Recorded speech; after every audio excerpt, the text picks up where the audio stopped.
High School. I'm Dylan Doze, flying solo tonight as Brandon Lewis takes on some family time, but we're in the countdown to tip-off. Some exciting JV girls basketball just finishing up as your Marshalltown Bobcats are up 45-38. A great win for the JV ladies. But tonight the matchup, doubleheader, Fort Dodge Dodgers, Marshalltown Bobcats. First matchup for these two teams, 59-34. On its face, doesn't look like a real close matchup. Bobcats were close really throughout. It came down to turnovers and free throw line. Bobcats committed 38 turnovers, and Fort Dodge was able to make 17 shots from the foul line, and that ended up being the difference. But to look for the Bobcats here to be able to upset Scott Messerly and the Dodgers on the road, it's going to have to go back to what they did the first time. Frankie Long had 8 points, 11 rebounds. Ellie Hughes had 8 points on 4-4 shooting and 4 rebounds. The post play was spectacular. The defense was incredibly good. LJ Mayo led Fort Dodge with 19 points, but she was only 4-13 shooting. She got all her money on the line. Where they got killed, of course, was in transition. We'll get to hear from Coach Brian Murphy as he talks about what the Bobcats are going to do a little bit differently.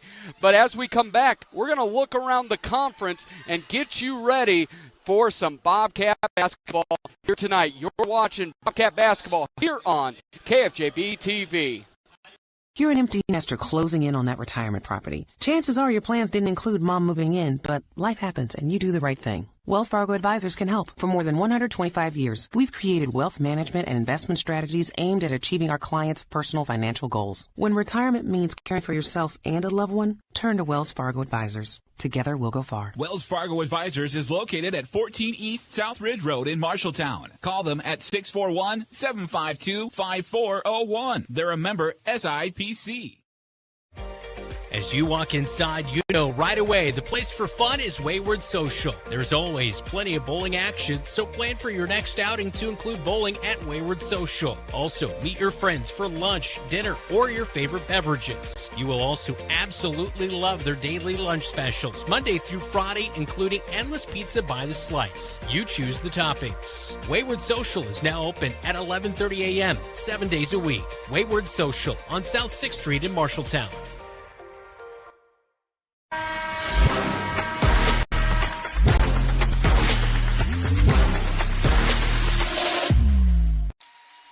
Welcome back in. You're looking at the Fort Dodge Dodgers student as they start to come in. It looks like a Diddy party out there in the all-white. And in front of them, they're celebrating the seniors here tonight. KFJB-TV leads the nation in Road Senior Nights for the 4th year running. We're excited to be a part of that. But let's take a minute and let's look around the conference and a couple local games for you.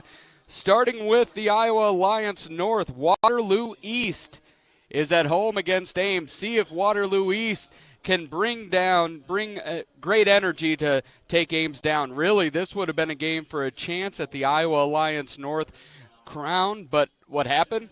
Waterloo East came to Fort Dodge, and they did not go home with a win. Fort Dodge shocked East last Friday and kept East from having a shot at the title. So this is Ames. Ames is going to win this thing outright, but they can put a big old stamp on it here tonight. And then we go to the Iowa Alliance South. Des Moines North travels across Des Moines to face Lincoln. Des Moines Hoover, which will be where we are Monday night, is taking on Des Moines East. And then finally, Des Moines Roosevelt plays host to Ottumwa. And if you were watching Tuesday night, that was one for the ages as Ottumwa was able to sneak out a 69-68 win over your Bobcats in double overtime. That one was the highest of highs, the lowest of lows, and the most frustrating game. Bobcats came on the losing end. See if they can bring energy to see if they can claw back in and get off the schneid here tonight. Bobcat girls looking to erase a 5-game loss in a row streak to get against Fort Dodge. And Fort Dodge is looking to get back on their winning ways as well. When we come back, we will look at some keys to tonight, and we'll continue to move forward here on the Countdown to Tip-Off here on KFJB-TV. At Sports Plus Sports Medicine and Physical Therapy Center, we customize each patient's treatment plan to their individual needs. What does that mean? It means that not every back or knee problem is treated the same, and that your program will be unique and designed especially for your needs or problem. This improves how quickly you will return to work or sports. The Sports Plus staff is encouraging and takes pride in your successful recovery. This is just one more reason why champions choose Sports Plus Physical Therapy as their favorite place to rehabilitate and train. You should never have to wait after ordering new appliances. At Penn's Appliance, you wouldn't. With an incredible selection in stock and ready to install today. Our friendly team is here to help you pick the perfect set to match your style. And let our professional technicians install and set up your new appliances, often delivering the very next day. Stop in today, see all the new features, and find your new look at Penn's Appliance. For sales and service of everything appliance, go see the Pence team.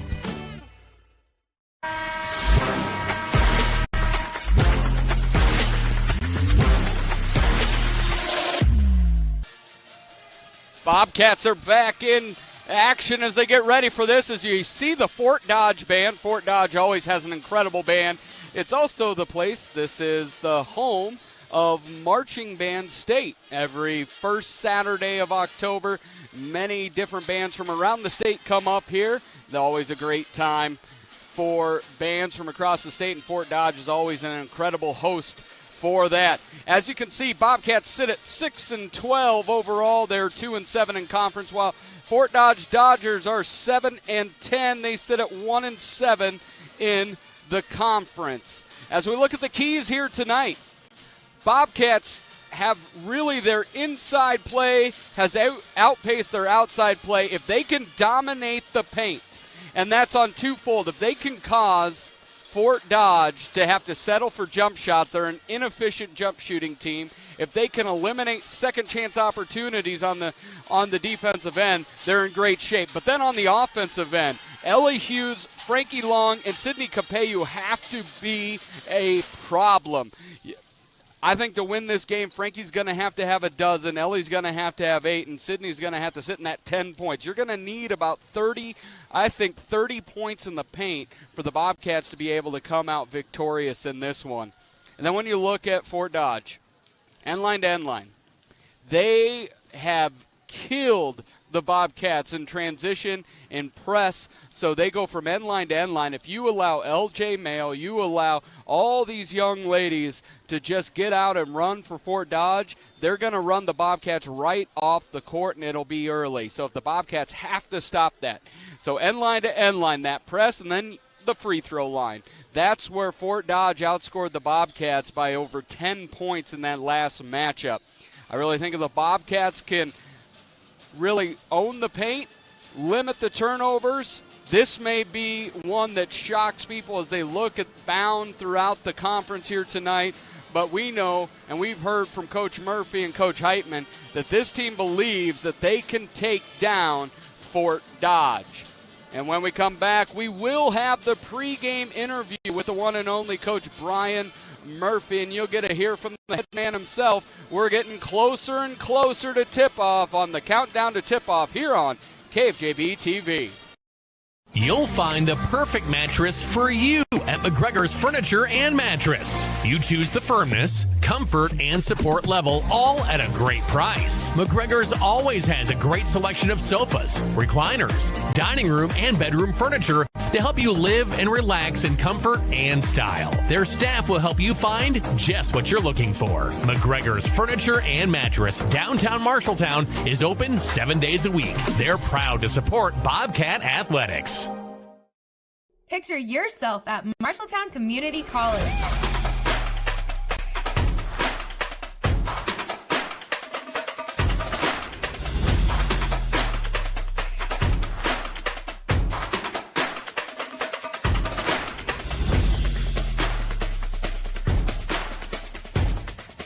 Become a Tiger for life.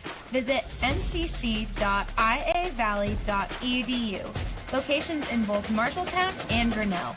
The right insurance agent can make all the difference. Assured Partners agents represent multiple insurance companies. They can pick and choose from a larger variety of outstanding insurance options. Assured Partners also handles life and health insurance and Medicare supplement coverage. With access to local, regional, and national insurance companies, Assured Partners will create policies tailored to the coverage you need. For more information, go online to assuredpartners.com/Marshalltown. Power through partnership with Assured Partners in Marshalltown, Toledo, and West Des Moines.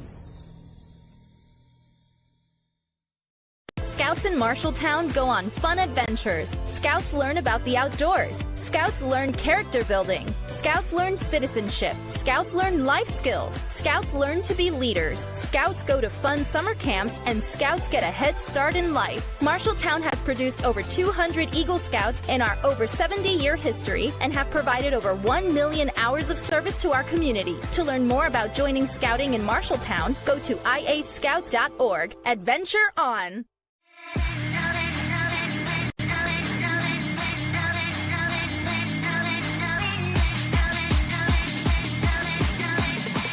Alrighty, welcome back into Countdown to Tip-Off. I'm Dylan Doze, along with Coach Brian Murphy, on your Iowa Kitchen Company pregame interview. Exterior plus home remodeling, building relationships one customer at a time. Here we are in Fort Dodge, and this is a game from the last time out. Fort Dodge did end up moving away with it 59-35, but if you look into the stats, there's a lot to like. Bobcats in the first game shot over 45% from the field, really brought by that inside presence of both Ellie Hughes, and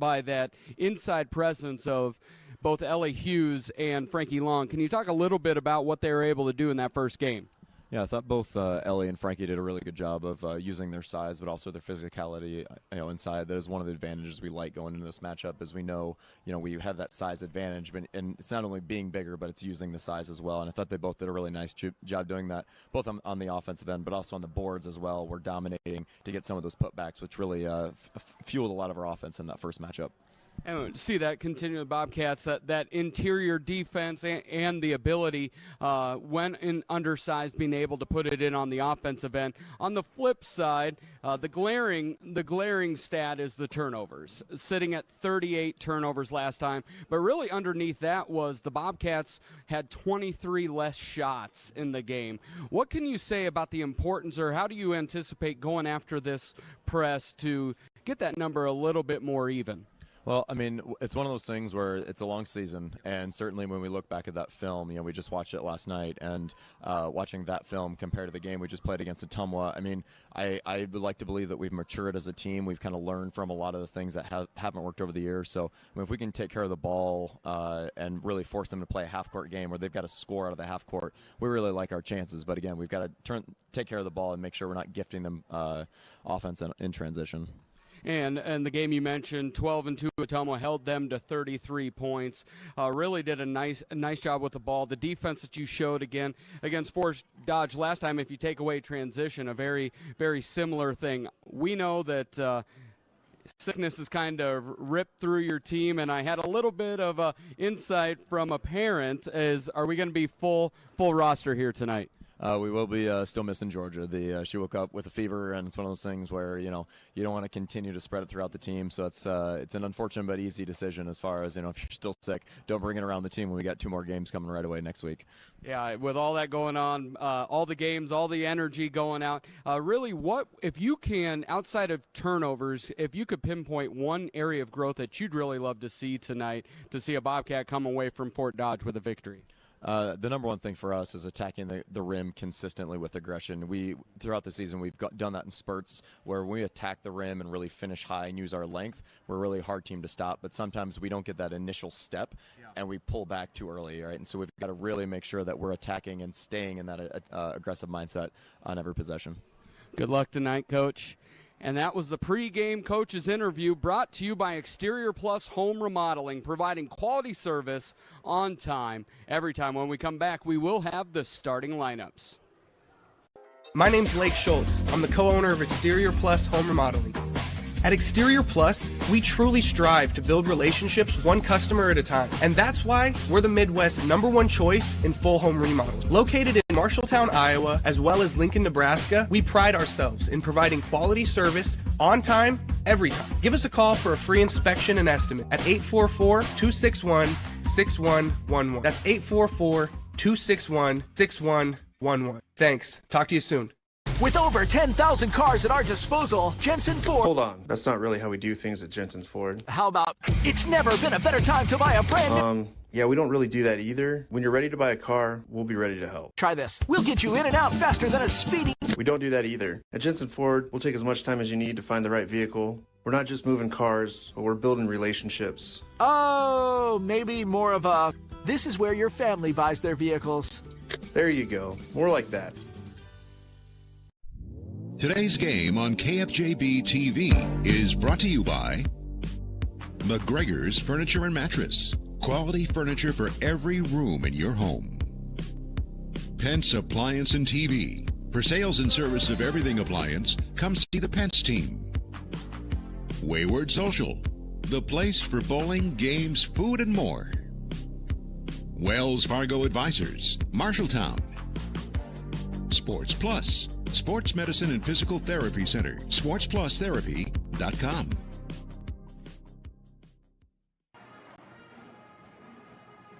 Welcome back in as you see the Bobcat ladies getting ready to roll here tonight. JV ladies got a big win, 45-38. See if the Bobcat varsity ladies can make it happen as well. Here we are. Dylan Doe's here all by myself as Brandon Lewis is enjoying some time off.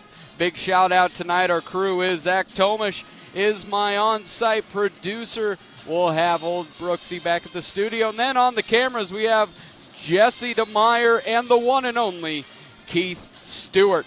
Well, we promised it to you at the end of the coach's interview, and we're ready to give it to you right now. As we get to the starting lineup, let Sandvik Enterprises in Marshalltown deliver for you as we deliver you the starting lineup. And we'll start with the Dodgers of Fort Dodge sitting at 7-10. As you look at their big matchup, it is going to be Mackenzie McElrath, and the senior on the year is averaging 8.8 points per game, 3.2 steals per game. And actually, Mia McCaleb, I don't believe is starting tonight. She has been out injured. And then you have Ashlyn Wills. Ashlyn Wills will be in there, and she on the year is averaging just 2.2 points per game and 1.5 steals per game. Dakota Palmer, the sophomore, number 10. She hasn't really started this year, but she is in now with the injury to Mail. And if you look at her numbers on the year for Dakota Palmer, she is averaging 5.9 points per game and 1.8 assists per game. And then Brooklyn Palmer, the junior, number 13. She is a 5'7" junior forward, and Brooklyn is averaging 5.5 points a game, 1.2 assists per game. And then LJ Mail, the sophomore, she's the one that scores, a bit of an inefficient scorer, but on the year she is averaging 15.6 points a game. She had 19 against your Bobcats last time. She really did most of that from the free throw line, as she made 10 of 12 from the free throw line. On the year, just shoots it at 62%. She shot it a whole lot better at the line last time. She's shooting 35% overall and 22% from three-point land. But she also leads the Dodgers in rebounding at 8 rebounds a game, almost 3 of those coming on the offensive glass. And then when we get to the good guys, the ones in the red and the blue, or I should say the good gals, we are a little bit shorthanded with 6-person. Georgia Jansen out sick, as Coach Murphy talked about, but otherwise it looks good for your Bobcats. Starting, number 11, Kinsley Bowie. Kinsley Bowie averaging 5.7 points per game. She's leading the team in scoring this year. She also gets 3.5 rebounds, 1.5 assists per game. Then number 20, the 6-foot guard, sophomore guard, Millie Heitman. Millie Heitman has been a little bit more aggressive on that offensive end. Really nice to see that aggressiveness from Millie translate from both a defensive side to the offensive side. She's averaging just over 3 points per game, but has a block per game. Then you go into Sydney Capeyu. Capeyu, kind of the point forward, does a little bit of everything. She's just playing better and better. Started off the year not shooting the ball well at all, but she's coming on, averaging just over 3 points per game and a steal per game. Ellie Hughes, the junior forward, number 35. She had 8 points and 4 rebounds against this team last time out. She averages 4 points and 6 rebounds a game. And then looking at Frankie Long, the freshman, first in all rebounding categories in the Iowa Alliance North, in the top 10 in all rebounding categories throughout the entire state of Iowa. She averages 5 points a game, 9 rebounds, with over 3 of those on the offensive end. She has been a treat to watch. And for the Bobcats coming off the bench, you will see a lot of Amara Johnson, the freshman guard. You will also see Tanya Mora. Along with, you may see with Georgia Jansen out, you may see a little bit more of Aubrey Hahn, maybe even Harper Wilson, who's been doing a great job at that JV level. As you look there coming in, you can see getting ready for the starting lineups here. As they get ready to announce them inside, we will take a break, and when we come back, we'll hear the national anthem. How can you help Marshalltown High School and enjoy a mouth-watering burger at the same time? By ordering the Bobcat Burger at Legends American Grill. 2 quarter-pound patties with crisp bacon strips, sauteed onions, and melted American cheddar, jack, and Swiss cheeses on top of fresh shredded lettuce on a toasted bun. It's absolutely delicious. $1 from every Bobcat Burger sold is donated by Legends to Marshalltown High School activities. So, enjoy a Bobcat Burger and help MHS. The Bobcat Burger, another exclusive from Legends American Grill in Marshalltown. Welcome in to Bobcat Live. We are inside Rosie's at Wayward Social.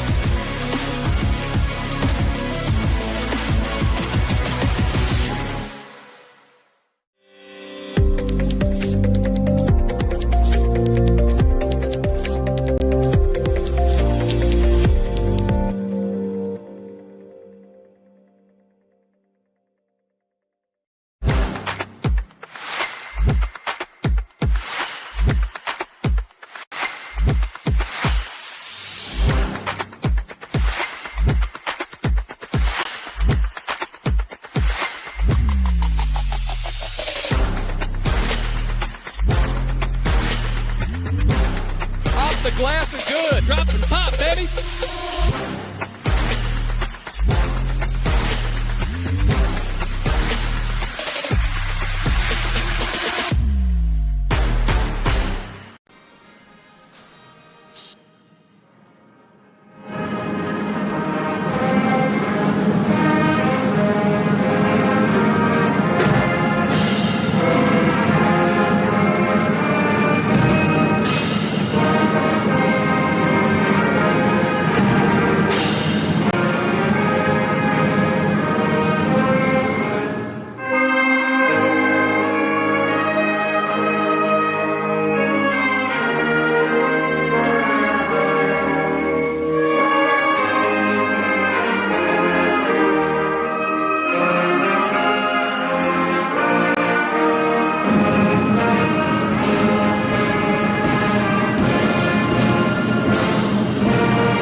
Job by the Fort Dodge pep band there, doing a great job as always.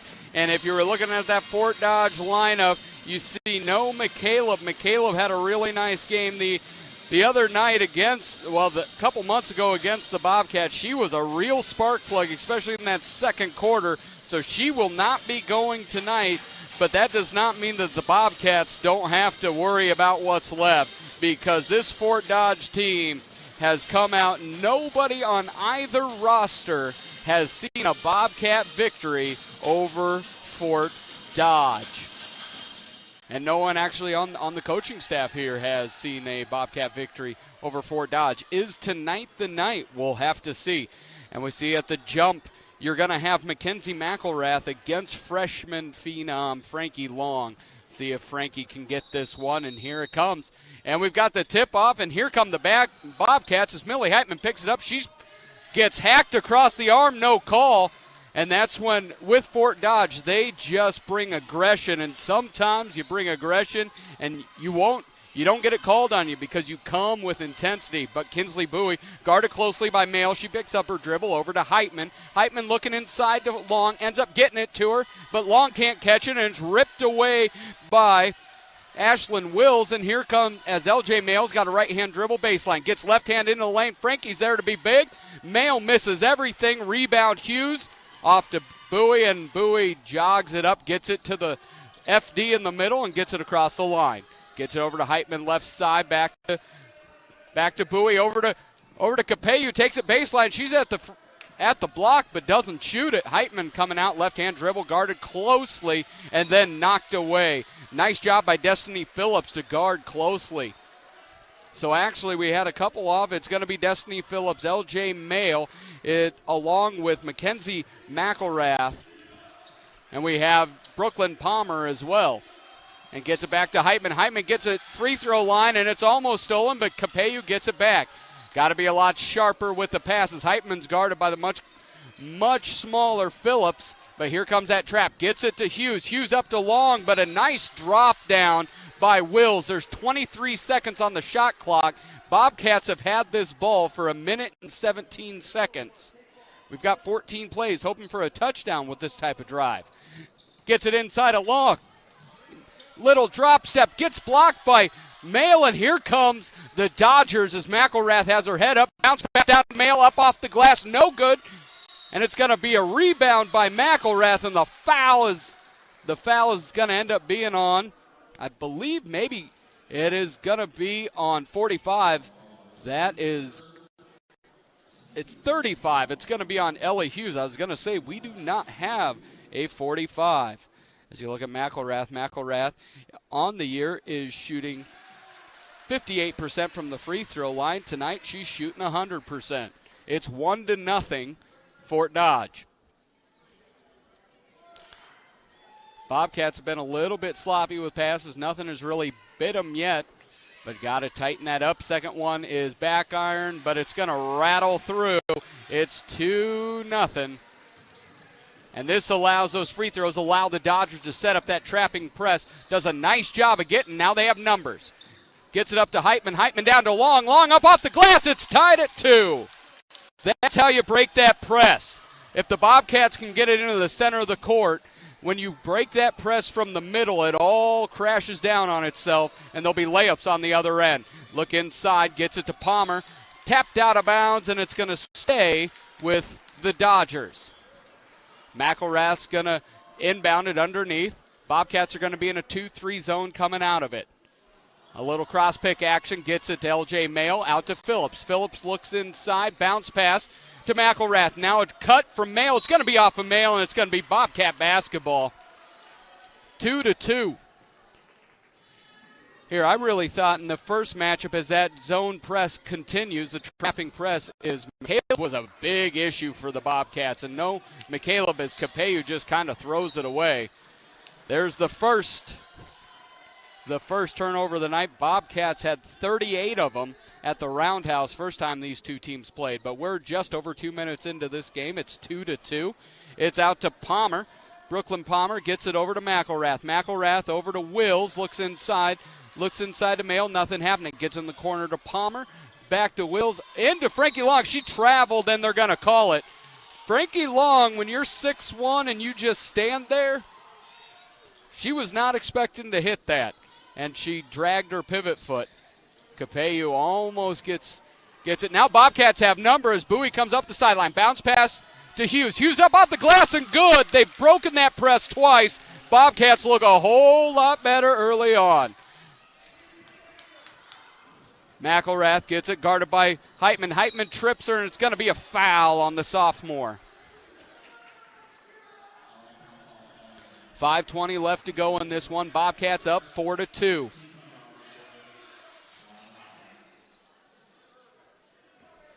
As you look again, inbounding ends, get Mail in the left-hand corner. Wills flips it around to Phillips, back to Wills, gets in the corner to Mail. Mail shoots that three, see the three, don't be the three. Bobcats cannot allow second chance opportunities. Phillips picks up her dribble, stolen. Oh, she goes over and back. She looked like she established possession again after the tip. Mail, oh no. Mail went into Frankie Long's county. That's not a jump ball. That's a terrible call on a jump ball. She didn't even touch the basketball. Oh, that's the one thing, anticipating the jump ball call so you don't have kind of that rough and tumble play, but she never touched the basketball. Gets Brooklyn Palmer into the corner. McElrath lines up a three. Not going to be any good. Frankie Long clears. She gets it to Bowie. Even off the miss, the Dodgers will use this trapping zone, but this zone press has not been as good as what we've seen in recent years. Heitman up off the glass, no good, but get it to Frankie Long up off the glass, and it's good. Oh, my goodness. The Bobcats are looking real good so far. And it's going to be a timeout. We'll take them with it. It's 20 seconds. Here's the replay. You see the block for her second of the night. Frankie Long, 4 points, 2 blocks. Bobcats up 4.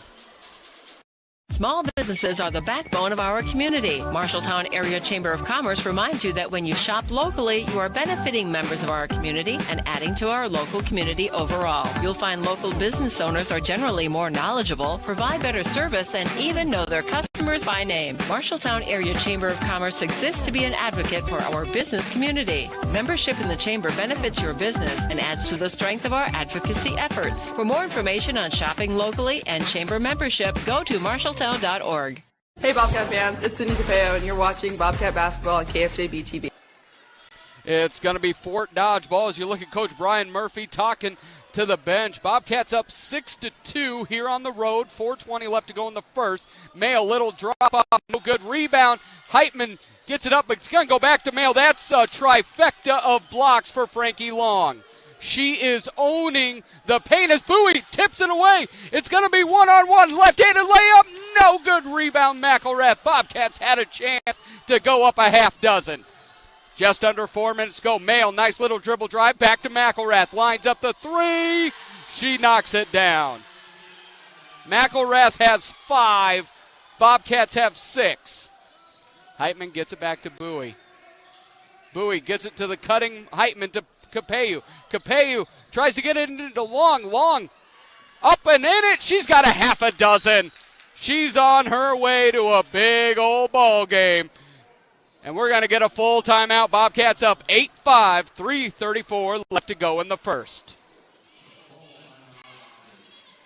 The equity in your home is power. Power to remodel your home. Take a memorable vacation. Add a deck or patio. Lennox Employees Credit Union can help you unleash the financial power you possess with a home equity loan. Consolidate debt, fund a student loan, or pay for a wedding. The loan process is easy. See Lennox Employees Credit Union, 1004 East Main Street in Marshalltown. Member NCUA, Equal Housing Lender. Online at lennoxecu.com.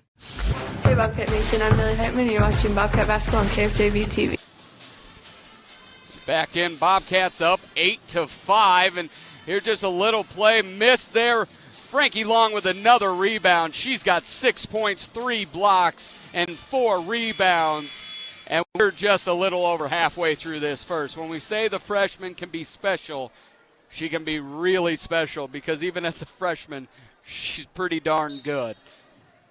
8-5 Bobcats, 3:34 left to go in this one. Dodgers going right to left. They're in their whites, while the Bobcats are in their road reds with blue numbers. Oh, almost a travel by Will. She's getting trapped in the corner by Mora and Capeu. Line up a 3 by Mail and hits front iron off the glass and then makes its way through. It's 8-8. Heitman gets it up to Bowie, doing a much better job of not allowing the trap to get to him. Oh, my goodness, on the backside there, if they could have got it to Long, she was going to be guarded by the 5'7 McElrath. We talk about it a lot, but when you're able to break some of these zone trapping presses that are all focused on getting 2-on-1 defensive situations, when you break that, you then have 2-on-1 offensive situation. And then Capeu just throws it at the feet. That's where bounce passes are good, but you don't have to exclusively bounce pass. Bobcats have struggled with that at different points. Just under 3 minutes to go, McElrath picks up her dribble. Bowie almost gets it away as Brooklyn Palmer has it. Bobcats in a 2-3 zone. Actually might even be in a 3-2 zone as Heitman gets it. She's able to rip it away. She's tackled, but no call. Gets it to Capeyu, left-handed dribble far side, guarded by Palmer. Capeyu gets it back out top side to Heitman. Heitman in the corner, throws it right at Wills, but Bowie's able to track it down. Gets it into Heitman. She's shoved by McElrath, and another blown call. Bobcats getting back on defense, gets it up. It's number 10. That's going to be Dakota Palmer. She cannot make it. She's in for the first time here tonight, replacing Destiny Phillips. Moore, a nice little pump fake, gets it up to Heitman. Heitman was cutting in. Moore threw it away. Bobcats are getting sloppy. It seems that they've gone to the bench a little bit. The sloppiness has kind of picked up. We're now going to see freshman guard Amara Johnson in as Ellie Hughes comes back in. Frankie Long and Millie Heitman will sit. 2 minutes to go. 8-8 Bobcats are tied with the Dodgers as Phillips sprints across. It's going to be Phillips male, Dakota Palmer, Brooklyn Palmer. As it's a free-for-all on the ground, gets it over to Palmer, to Dakota Palmer, over to Phillips. Topside to Mail. Palmer, little dribble drive off the glass, and good. We've seen that bump a couple times. Going to see who they're going to call that on. It's going to be on Kinsley Bowie. And that's going to be Brooklyn Palmer's first. Bobcats have got to get it going on that defensive side as Frankie Long comes in, as Mora comes out. Bobcats are going to go back to that big lineup. 1:37 left to go. We're going to see the first time in for Ellie Doster. Ellie Doster is a freshman. She's averaging just under a half a point a game for the Dodgers. Dodgers, very young team, just like the Bobcats. That's going to go off the glass, no good. Hughes allows herself to get pushed away by Mail. Mail gets a rebound, but misses the shot. Hughes gets it, picks up her dribble, gets it over to Bowie. Bobcats are going to have to get it across the timeline. They get it across safely. Bowie down 2, picks up her dribble, gets it over to Johnson. Johnson looks into Hughes, can't get it to her, then dribble drive, and she's going to be fouled as Dakota Palmer had her back totally turned. Once we see with Long having so much effective play down low, you see that they're double team, but turning the back to the ball handler. See what they can draw up on the inbounds plays. Gets a bounce pass into Hughes. Hughes, little drop step up off the glass, and that will do for the Bobcats. Bobcats have 10 points in the paint. We talked about that 30 number before the game. Bobcats have 10 so far, and it's tied 10-10. Knocked away by Sydney Capeyu. Scoring real quick, McElrath has 5. Brooklyn Palmer has 2. Mail has 3. Mail gets it up off the glass, no good. She has not shot the ball well, and it's going to go to Marshalltown. 54.6 seconds to go, and we're going to see Ashlyn Wills come in for LJ Mail, Millie Heitman in for Sydney Capeyu.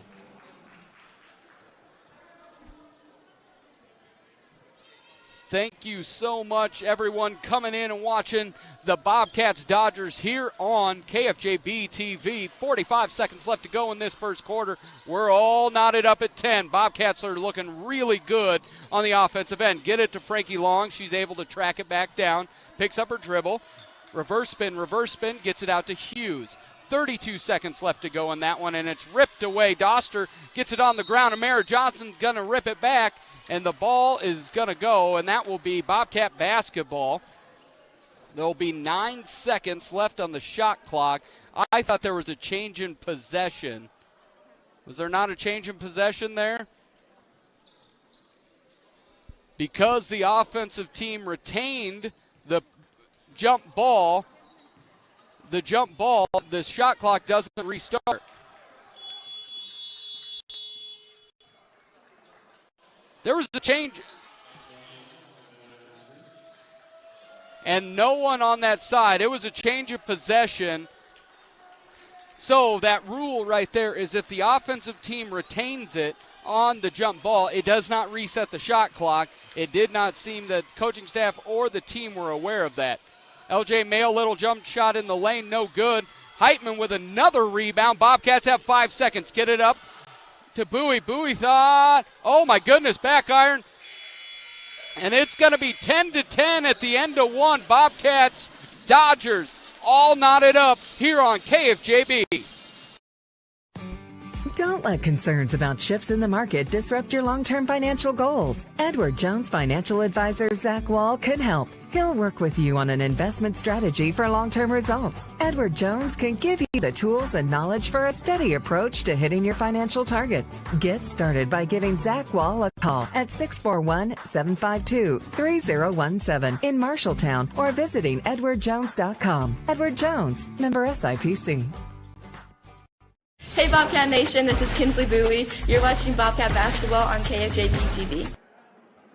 And we're back. You see Coach Brian Murphy talking to his team down there. It was a really fun first quarter. Bobcats hung on to the ball well, were able to get in the paint. What they didn't do as well, they did give up some second chance opportunities to the Dodgers. Gave up 4 offensive rebounds, but we still see it 10-10. You see the white out there. I'm going to tell you, he doesn't look half bad in a skirt. Doesn't look half bad in the skirt, and he's got the hair to pull it off. That's a nice look. Dodgers in their home whites, black numbers. LJ Mayo, 6-foot sophomore, cross-court pass to Doster. Doster back to Mayo. Bobcats in an aggressive zone. McElrath gets it up off the glass. That's a really good design there because you get it to the free throw line in that zone, and she had Long come out after her. She had the one-on-one and had the advantage. Heitman gets it poked away. 7:37 left to go. Dodgers have been really active with their hands. Bobcats, once they get it in the post, have just dominated, but they struggled sometimes getting it, and that was Millie Heitman with kind of a flippant pass. It's one of those where you try to hook the pass, and if you don't have that hand strength or if it rolls up your hand the wrong way, it's just going to sail on you.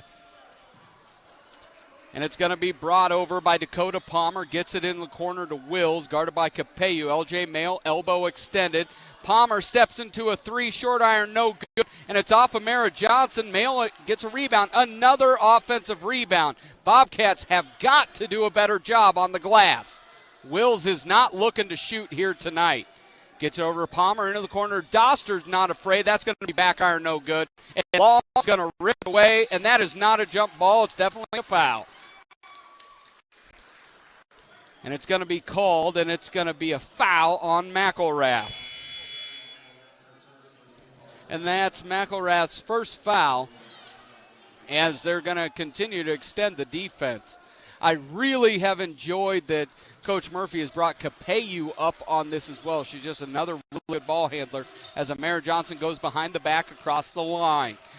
Right-handed dribble. She's guarded by Palmer, and she's just got her dribble, gets it over to Hughes. Hughes looks into Heitman, gets it to her, guarded by McElrath. She drop steps, almost gets the bucket. Really good move, but no dice at the end. Oh, that's a charge. That's a charge. A walk. They're going to call the walk. That was a great job of just staying straight up. Straight up. It was like, yeah, you ran into a brick wall. Really appreciate the ref didn't do a bailout there because that's an easy call often for many to just say charge because they hit the ground. Hughes picks up her dribble, gets it to Capeyu, gets it over, and she's going to be fouled. And it's going to be a foul on Wills. Here's a replay. You see that dribble drive. Capeyu just straight up, and she hit a wall. And Palmer's like, maybe Brooklyn's like, I don't know if I'll do that again. Mayo gets it over. Oh, they called her out of bounds, out of bounds. The floor is blonde, and it has the volleyball lines as well, and that's Mayo with a 3. Bobcats cannot. This is now, you've got a couple threes. They've extended this now to 15-10. Bobcats need a bucket. Where they've been solid is in the post. Drop off to Frankie Long.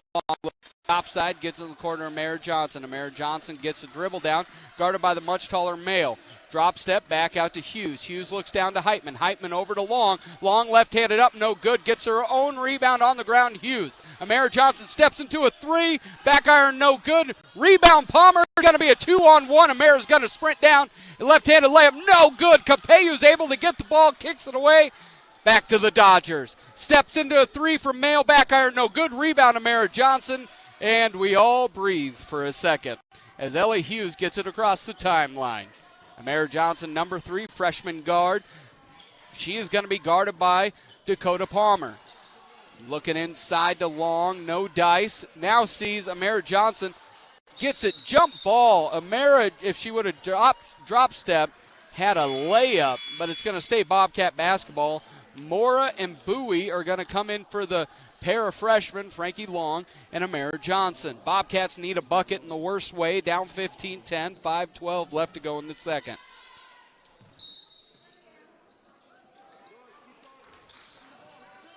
Into Heitman. Heitman, great cut by the sophomore. Heitman up for 2. She gets one to fall. It is now 15-12.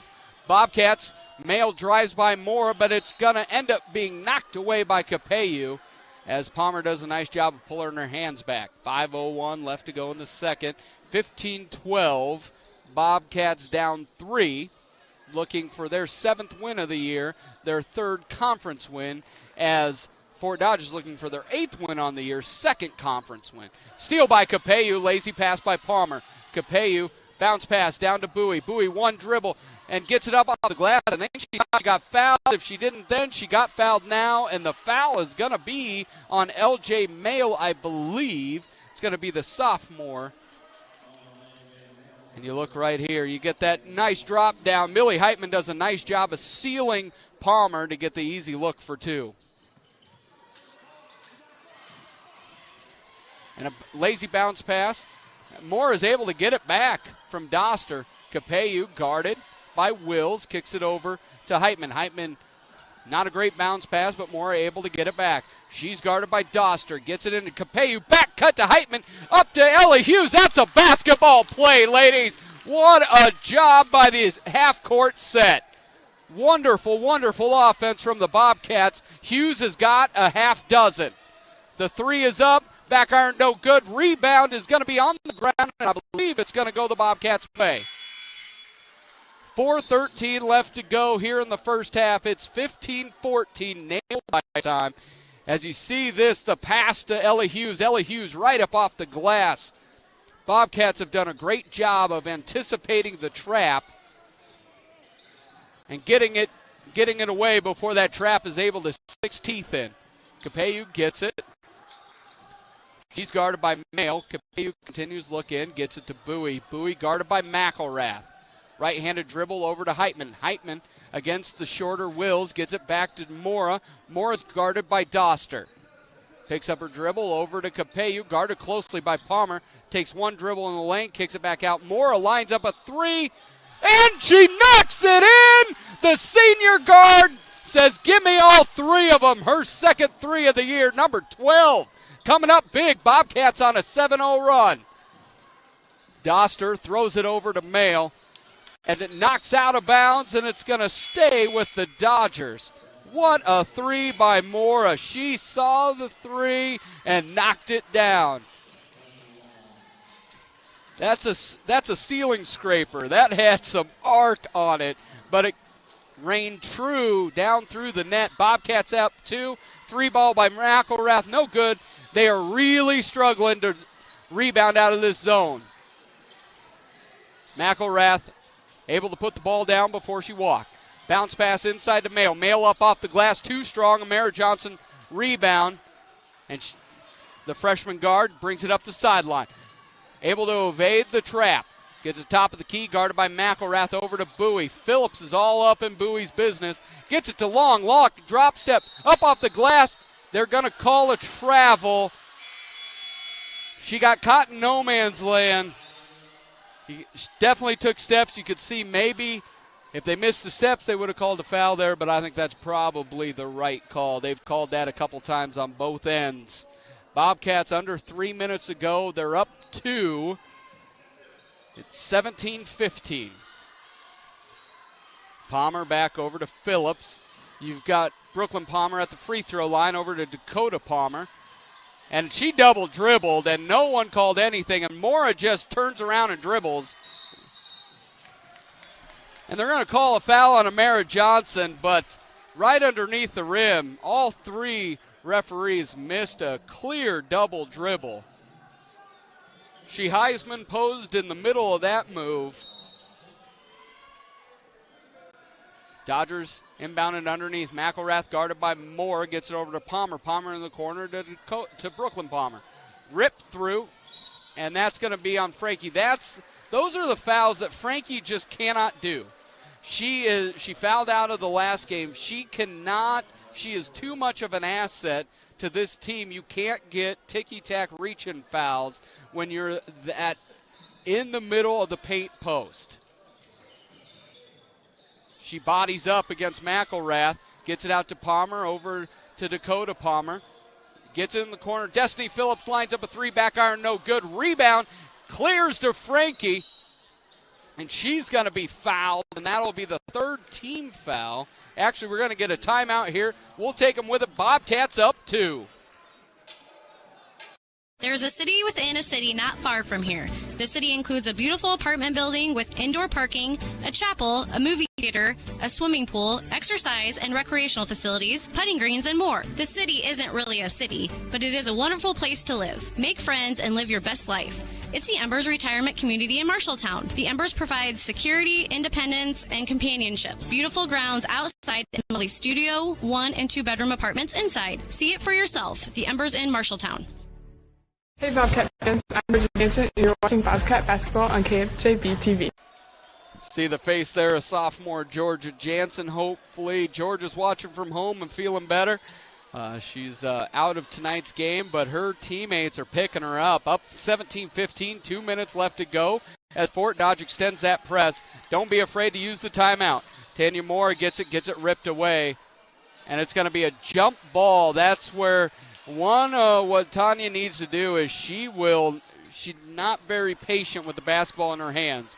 She feels she's got to turn and sprint at all times instead of allow the game to come to. Bobcats they took one dribble, picked it up. You cannot do that against a trapping press of Fort Dodge. 17-15, 1:55 left to go. Phillips double dribbled, and they called it and didn't call it. Handoff from McElrath to Palmer. Palmer back to McElrath, looks to line up the 3, gets her dribble, gets her feet, knocks it down. She is a really good player. I thought last time we saw her, LJ Mail leads everybody in scoring, but a pretty inefficient scorer. And I've always thought McElrath was a really, really good player. She and McCaleb gave the Bobcats a ton of fits last time. McCaleb, of course, out tonight, but McElrath is not. Bobcats down 1. 18-17, 90 seconds left to go, and the shove by McElrath, and that'll be her 2nd foul. Bobcats are going to take the opportunity for a substitution as Ellie Hughes and Millie Heitman are going to come in for Mora and Johnson. Bobcats go with the big lineup, also the starting lineup, but the shortest out there right now is Kinsley Bowie at 5'7".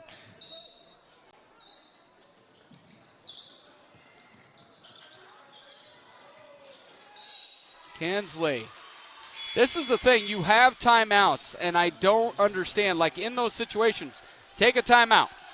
Just take a timeout. You have 4 of them. Take a timeout.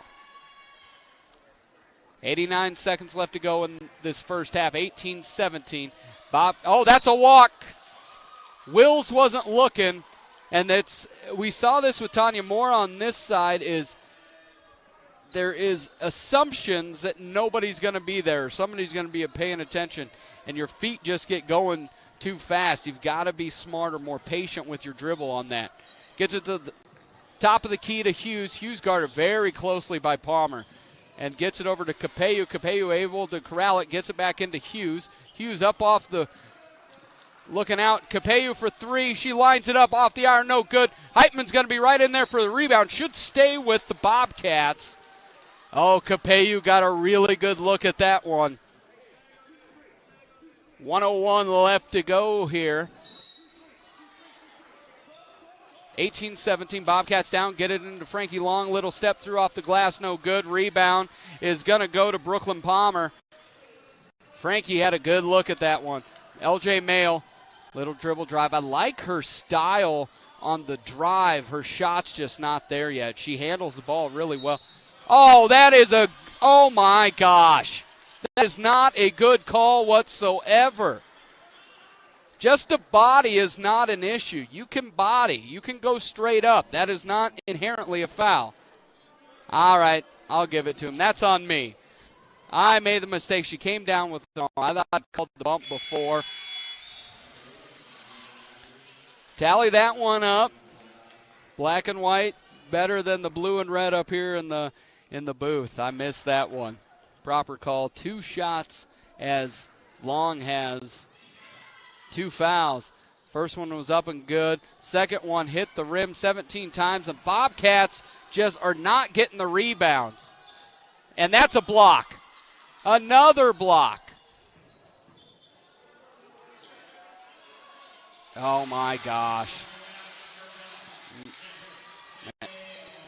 She's got a 3. It's 22-17. Bobcats need a bucket in the worst way. Long has it, and it's off her leg. It's going to be a turnover. And here we get this as you see the rip through the block again. That's the 4th block by the freshman Pose. Bobcats need to defend on this one. They were up 17-15, and now it's been a 7-0 run here in the last minute and a half. Mail steps into a 3. Back iron, no good. Rebound. 5 seconds to go, and that's not a jump ball. That's a foul. My gosh. You can't, just because they grab arms does not mean it's a jump ball. This is probably one of my most frustrating things about the ladies' game is not the ladies themselves. It's the reffing towards the jump ball. It's assumed and it's anticipated. They don't actually look for it. That's a bumping foul.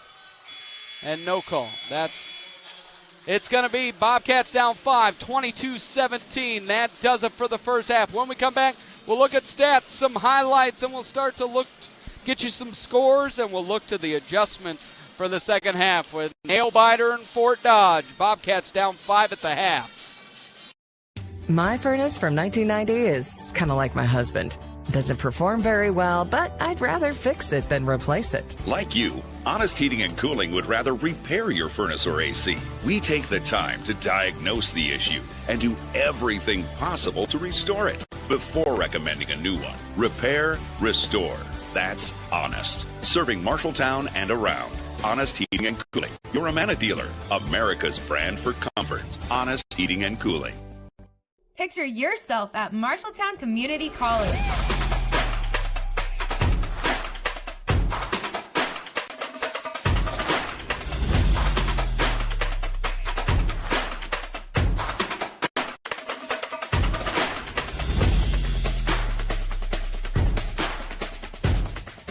Become a Tiger for life. Visit mcc.iavalley.edu. Locations in both Marshalltown and Grinnell. You should never have to wait after ordering new appliances. At Penn's Appliance, you wouldn't. With an incredible selection in stock and ready to install today. Our friendly team is here to help you pick the perfect set to match your style. And let our professional technicians install and set up your new appliances, often delivering the very next day. Stop in today, see all the new features, and find your new look at Penn's Appliance. For sales and service of everything appliance, go see the Pence team. KFJB-TV presents the Bobcat Halftime Report. And we're back at halftime. That's me. And that's Zach Tomish, our on-site producer. And sadly, we are on KFJB-TV only, so there's no Brooksy back in the studio as, of course, KFJB is carrying the Iowa-Ohio State basketball game here tonight. Well, we look at Halftime, 22-17. Bobcats were up 17-15 on Mora's three, but they were able to battle back. Mail had a huge three and a big free throw from Wills as well, but the Bobcats have really held on to the ball well so far in this ball game. We talked about 30 post points it'll take for the Bobcats to be able to win this. Well, Bobcats are on par. They're very close to matching that number. They had 14 first half post points. Looking at it so far, you have Mora, number 12, the senior guard, has 3 points. Millie Heitman, the sophomore guard. We don't want to get her graduated too early. We've got 2 more years with Millie. She got 2 points. Ellie Hughes has 6 points. Frankie Long has 6 points, and that's about as many points as that are on that Mohawk right there. And Frankie Long also has about 4 blocks and another half dozen rebounds. This has been Frankie's best game so far. I think if they're able to continue to break that press, get her post touches, I'm thinking that's a great pathway for the Bobcats to get a victory tonight. On the flip side, when you look at the Fort Dodge Dodgers sitting at 7-10, much like there being 7 people sitting on that front row. It must be a whiteout, because beyond the color, those matchups are not connecting. But you look at them, Mackenzie McElrath, her and Michaela, who's not playing tonight, were probably my favorite players to watch from the Dodgers in December, but McElrath's been good. She's got 10 points, playing pretty stifling defense. She has 2 fouls, just like Frankie Long. That's something to just watch in the second half. Brooklyn Palmer knocked down a bucket in that first quarter. LJ Mail, she struggled from efficiency from the field, but she hasn't struggled from the three-point line. She's got 3 threes and 9 points. Ashlyn Wills got 1 point to round out the scoring. When we come back, we'll look at some scores from around the region. The right insurance agent can make all the difference. Assured Partners agents represent multiple insurance companies. They can pick and choose from a larger variety of outstanding insurance options. Assured Partners also handles life and health insurance and Medicare supplement coverage. With access to local, regional, and national insurance companies, Assured Partners will create policies tailored to the coverage you need. For more information, go online to assuredpartners.com/Marshalltown. Power through partnership with Assured Partners in Marshalltown, Toledo, and West Des Moines. At Honest Heating and Cooling, they take comfort seriously. Their latest offering? Smart Integrity Monitoring. Combined with an honest maintenance plan, it takes all the guessing out of home comfort. Their technicians take accurate measurements of all the necessary parameters and deliver you the truth about where your home's comfort stands. If you're not measuring, you're just guessing. That's honest. Get a Smart Integrity Monitoring plan and let the Honest team watch over your home's comfort 24/7. Honest Heating and Cooling. And we're back. You see the Fort Dodge fans up there. Their team is up 22-17 at the half. And now it's time for a regional scoreboard update brought to you by Central State Bank. Discover what Central State Bank can do for you. Locations and names, State Center, and don't forget about West Des Moines. On the college front, Hawkeyes find themselves down a bucket to Ohio State. The Buckeyes are up 38-36 at half. In high school girls basketball, number 5, Roland Story is rolling. It's 62-19 over Nevada Cubs. Then Applington Parkersburg, they're on the road at Union. The number 13 Applington Parkersburg girls are up 10 at the end of the first half. It's 34-24. When we come back, we will look at our key adjustment for the second half, see how the Bobcats can overcome this 5-point deficit. The right insurance agent can make all the difference. Assured Partners agents represent multiple insurance companies. They can pick and choose from a larger variety of outstanding insurance options. Assured Partners also handles life and health insurance and Medicare supplement coverage. With access to local, regional, and national insurance companies, Assured Partners will create policies tailored to the coverage you need. For more information, go online to assuredpartners.com/Marshalltown. Power through partnership with Assured Partners in Marshalltown, Toledo, and West Des Moines. At Honest Heating and Cooling, they take comfort seriously. Their latest offering? Smart Integrity Monitoring. Combined with an honest maintenance plan, it takes all the guessing out of home comfort. Their technicians take accurate measurements of all the necessary parameters and deliver you the truth about where your home's comfort stands. If you're not measuring, you're just guessing. That's honest. Get a Smart Integrity Monitoring plan and let the Honest team watch over your home's comfort 24/7. Honest Heating and Cooling. And we're back in. You see Coach Megan Heitman talking to Millie Heitman. They're talking about this game is a tight one. Bobcats can feel it. You can see the energy of the Marshalltown Bobcat crowd. Even as they came out, there was a lot of cheering. And you can feel the shaking. That's a powerful pep band over there. So powerful that OSHA makes sure that you have to wear a safety helmet to conduct that. So as we come back, we're going to take a break, and then we're going to look at our key adjustment and get you rolling into that second half. Again, Bobcats down 5, 22-17. The second half is just around the corner here on KFJB-TV.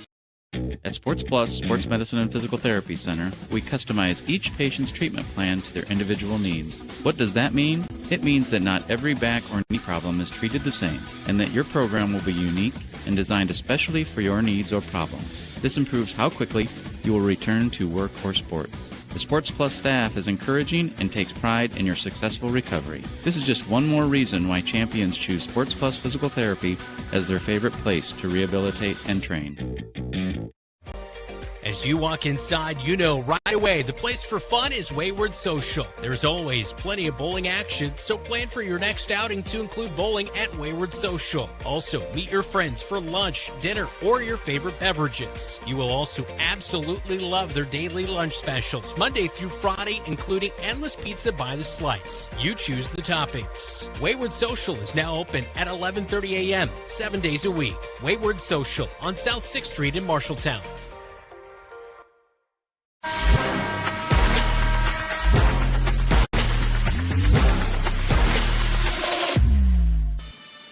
As you see, Coach Brian Murphy, he not only coaching but cheerleading on those sidelines with all the calisthenics in our movements. But Bobcats finding themselves down 5. It's 22-17. Really key adjustments for the second half. I think on offense, every single time down, unless it's transition, you have got to get a post touch. 14 out of the 17 points have come in the lane for the Bobcats. On defense, in the zone has been really good, except for giving up those second chance opportunities. It's on the back side of that 2-3 zone where that third defender, that corner defender, comes too far in and they don't find their person to block out. You have to, even in a zone, find a person to block out before you go after the basketball. And Fort Dodge has the basketball as Dakota Palmer has it. It's going to be Dakota, Brooklyn, Wills, McElrath, and Mayle.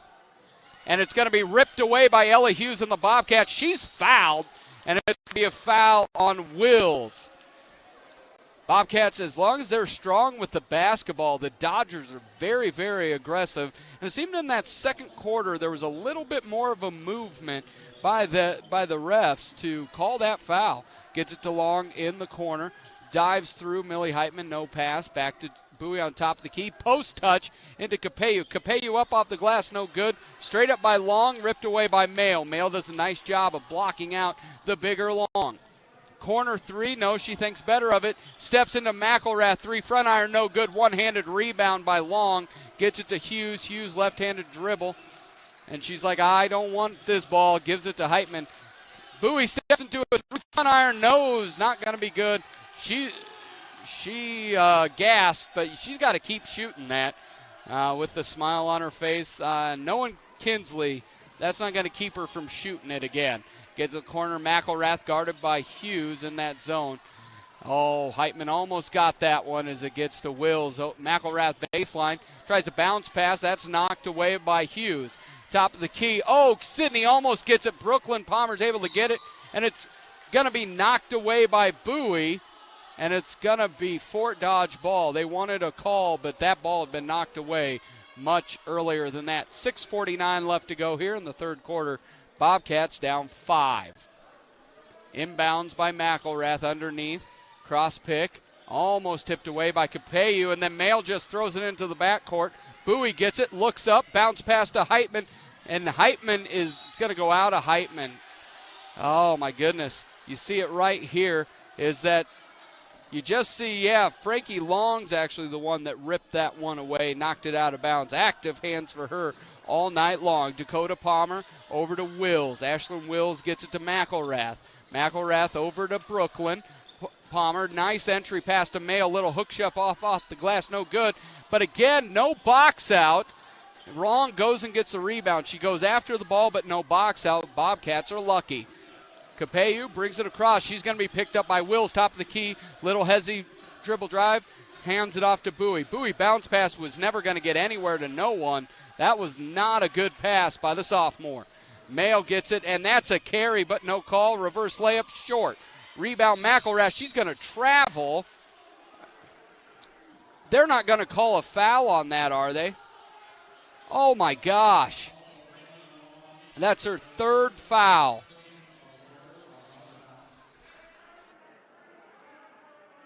That's a tough foul for the Bobcats, as Moore is going to have to go in. With no Georgia Jansen, Bobcats get very small. Look in by McElrath. She's closely guarded, trapped in the corner, and they are going to call a timeout. We'll call a timeout with them.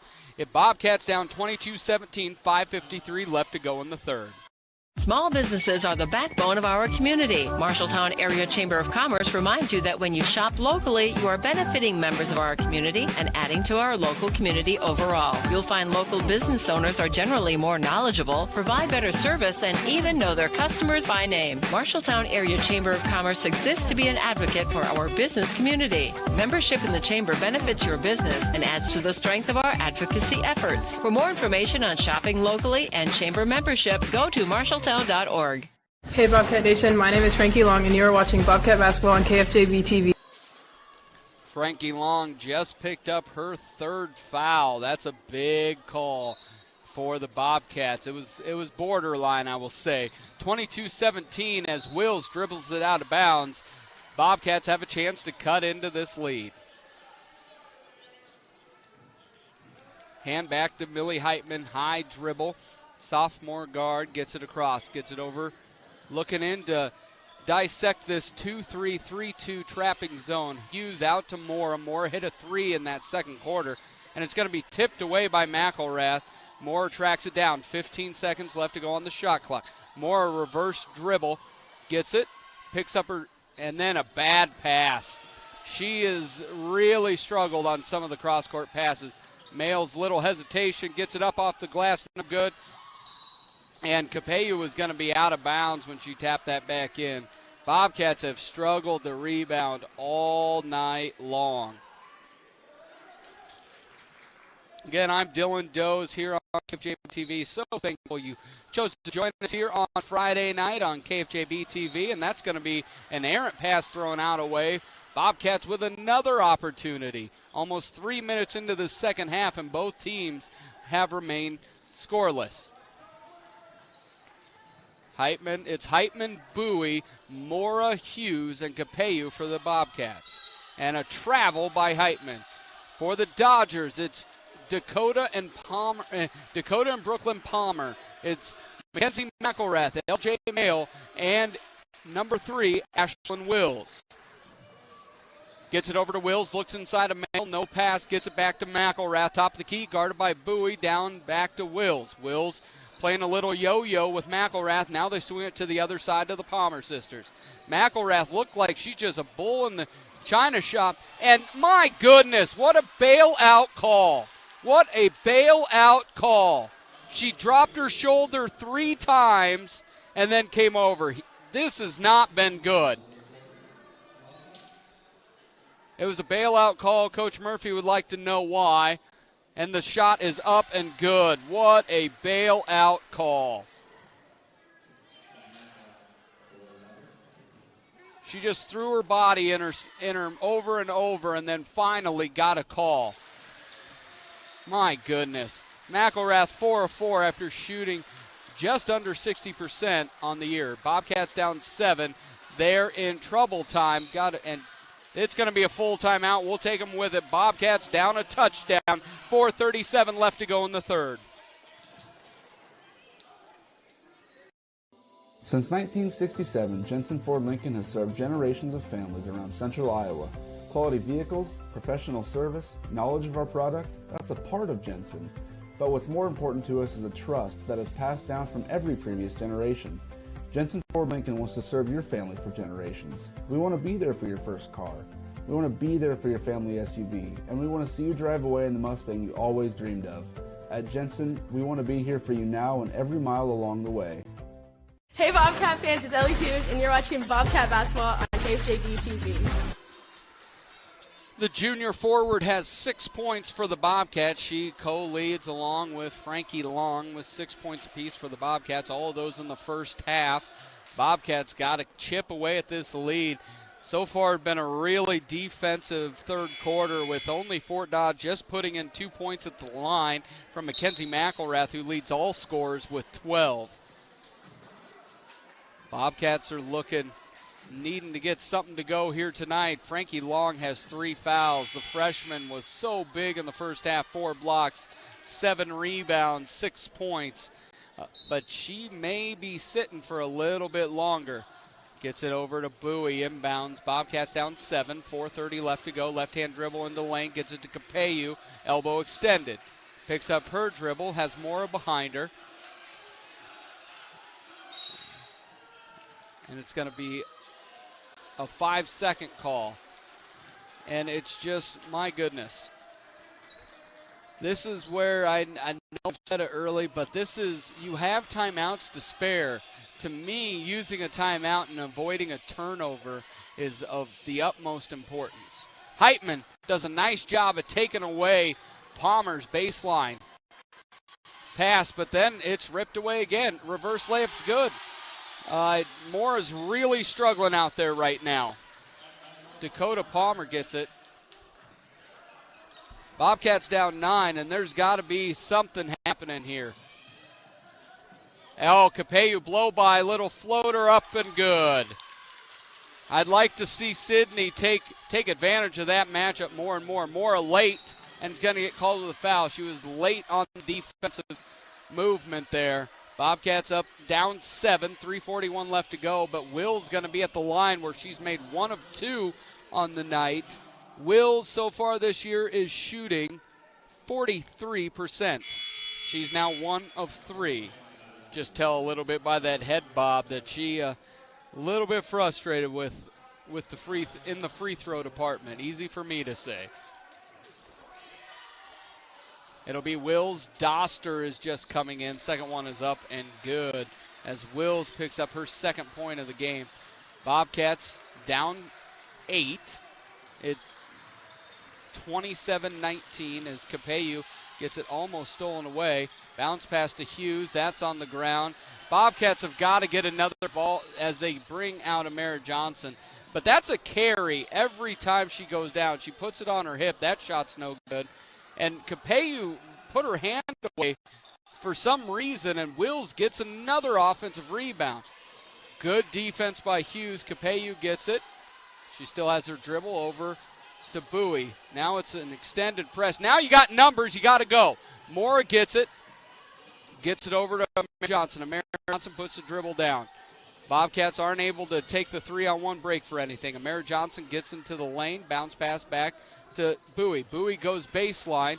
Bounce pass underneath, and it goes all the way to Capeyu. Look back in. Look back in. You had Ellie Hughes wide open. Ellie's got to be a lot louder there. There's 5 seconds and another throwaway foul on Johnson. The Bobcats are all discombobulated. 27-19.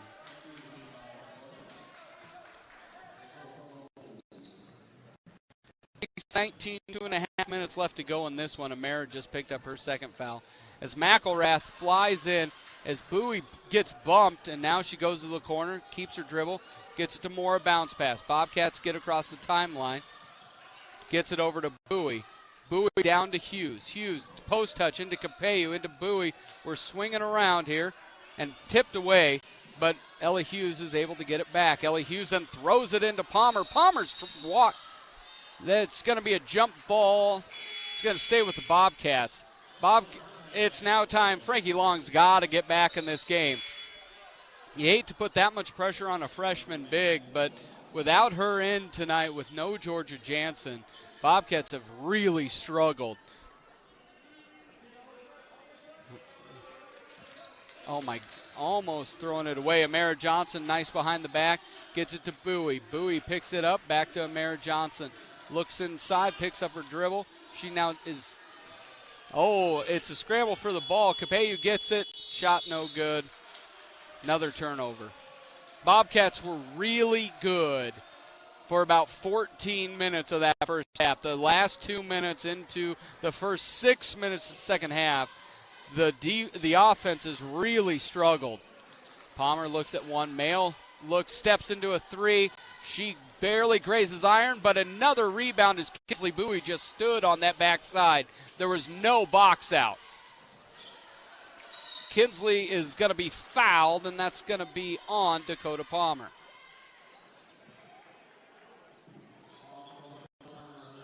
That's going to be Palmer's second on the night. So for the Dodgers, real quick, it's McElrath, Doster, both Palmers, and Wills. For the Bobcats, it's Bowie, Amara Johnson, Sydney Capello, Ellie Hughes, and Frankie Long. Bounce pass into Capello. Capello's fouled by Brooklyn Palmer. Brooklyn Palmer clutches her pearls on that one, but it will be her first foul. And that will be 3 team fouls in the third quarter. Oh, Bobcats almost walked there. Amara Johnson ripped through, able to get it, and then she dribbles right in to get it turned away. You've got to pass through a zone press. You cannot just dribble through a zone press. 3 is short, rebound Bowie. When they were passing through that, and that's another. Look up! And the foul is going to be on Brooklyn Palmer. If we looked up, that would have been a layup 5 seconds ago. Frankie Long is going to shoot free throws. She, so far, is shooting 45% from the line on the year. 1:01 left to go here in the third quarter. The miss.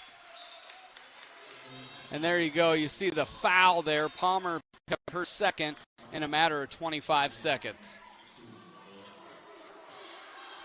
Palmer looking to get the second one. And doesn't matter how it looks as long as it goes through, as Frankie Long picks up her 7th point on the game.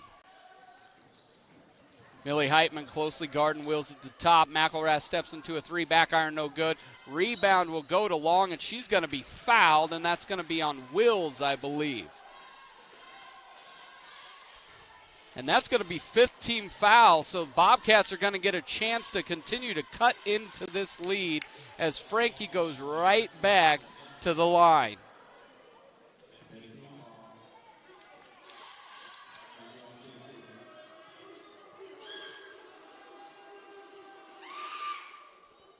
And that's no good. Frankie just went 1 and 2 from the line. See if she can repeat that. Just think of all the positive things we've seen from this freshman. And one of the best things is she is literally just a freshman. Can't get either of them to go. 43 seconds left to go, 32 seconds left to go on the shot clock. LJ Mayo gets it over to Palmer. Palmer steps into a 3, splash. You can't, that zone, they run away from the ball. You cannot run away from the ball. Palmer has all 5 of her points here in the third quarter. Capello under control, gets a little, and then tries a little shovel pass. You cannot do a shovel pass when you have the amount of gap in between you and the defender. Bobcats just under 20 seconds to go, down 10. McElrath should stay with the Bobcats. 18 seconds left to go.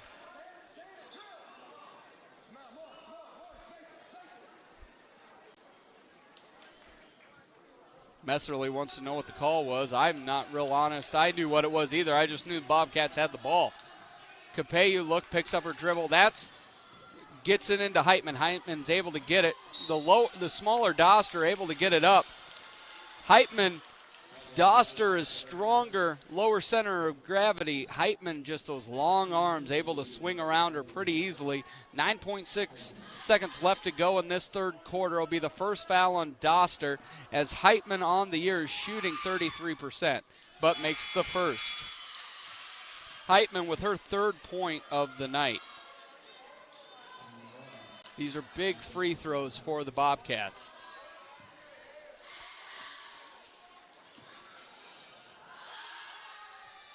Second one, back iron.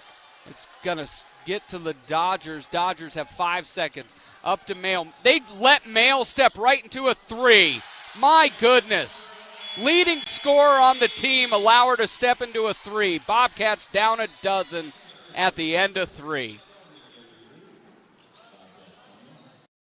At Honest Heating and Cooling, they take comfort seriously. Their latest offering? Smart Integrity Monitoring. Combined with an honest maintenance plan, it takes all the guessing out of home comfort. Their technicians take accurate measurements of all the necessary parameters and deliver you the truth about where your home's comfort stands. If you're not measuring, you're just guessing.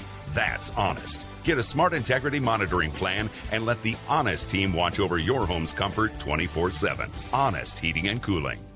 Hey Bobcats, this is Aubrey Tejada. You're watching Bobcat Basketball on KFJB-TV. See senior Aubrey Tejada there along with the cheer squad. And then you see Nick with that big smile on his face. One of my favorite things seeing Nick is he'll do backflips, all of those different things. And as much joy as it elicits in the home crowd, it has derision and boos when he goes on the road, and I think he loves it. But the Bobcats really had a couple catastrophes there late in that third quarter. They're down a dozen. Most notably, the last three by LJ Mail already hit 3 threes. They just let her walk into a three. Also with Dakota Palmer, left her wide open, allowed her to knock down a three. 2 big mistakes by the Bobcat that have helped extend this game, and then Amara Johnson picks up her third foul on the night. 7:50 left to go in this one. Bobcats down 12. Defense has been good. That third quarter has got to be the one that if the Bobcats end up losing this one, they're going to study that third period quite a bit. LJ Mail up in a teardrop. She's got 14. Now they're starting to extend it. Fort Dodge in that zone again. Bowie gets herself in the corner, drops it down to Long, knocked away by Mail. Mail dribbles it out of bounds. Oh, my goodness. They say it was off the Bobcats. Holy goodness. Not great, Bob. All right, LJ Mail gets it across the as Jim Bowie, Bobcat fan and father, agrees with me on the call. To get it knocked away, and here we get it as Bobcats get it back with 7:14 left to go in this one. For those of you that prefer seconds, it's 430 seconds left to go in this game. Bowie gets it across the timeline, looks inside, gets it top of the key. There gets Capeyu, gets it to the corner to Heitman. Heitman left-handed dribble, guarded by Brooklyn Palmer. Crosses her up. Palmer stays with her. Capeyu looking at the 18-footer. They've got numbers looking at that cross court to Long. Back cut, Heitman.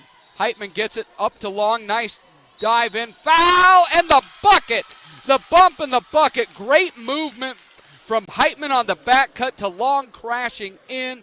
And Long is able, through contact, to use her strength and poise to knock in her 9th point of the night.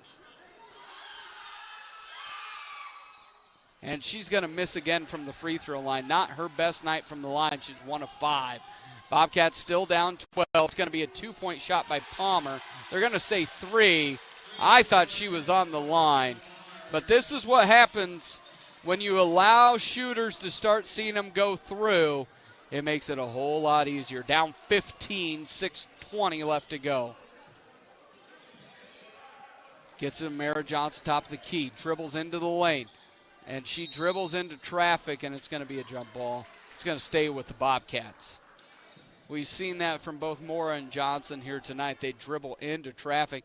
Here you see the nice crash by Long. The one dribble fights through the bump and gets the bucket. Unable to make the old three-point the old-fashioned way, but Bobcats have the ball looking to score. Bowie goes baseline, bounce pass to Heitman. Heitman pulls her arm back, and it's no good. And Millie looked over and said, my knee. So quickly, 2 Bobcats jump off the bench. And it's going to be Ellie Hughes is going to be in this one. She was able to jog off, though. I know her knee just from like growing pain, so it didn't look anything structural or anything like that. But you could see her lips just say, my knee. McElrath for 3, back iron, no good. Rebound, Long yet again. Long is nearing a double-double, 1 point away from a double-double for Frankie Long. Gets it up to Johnson. Bobcats have not been able to score in the post like they did. Nice rip through by Johnson, and it's going to be a jump ball. LJ Mail just takes it from her. And that's the length of LJ Mail, about 6 foot tall. 5:38 left to go. Bobcats brought the defense. They brought the offense early but got away from getting post touches. That press defense got better and better. Bobcats weren't able to score off it as much. Get it down in the corner. Mail with another 3. Front iron, no good. Amara Johnson gets it. It's a one-on-one, one-person fast break, and that's a pretty hefty foul. And it looks like Fort Dodge might, hopefully she's okay. Yeah, Wills is okay. She hit Amara Johnson on that, and both girls bounce up. And that's going to be Will's 3rd. Amara Johnson looking to get her first points of the night. So far, shooting 22% on the year.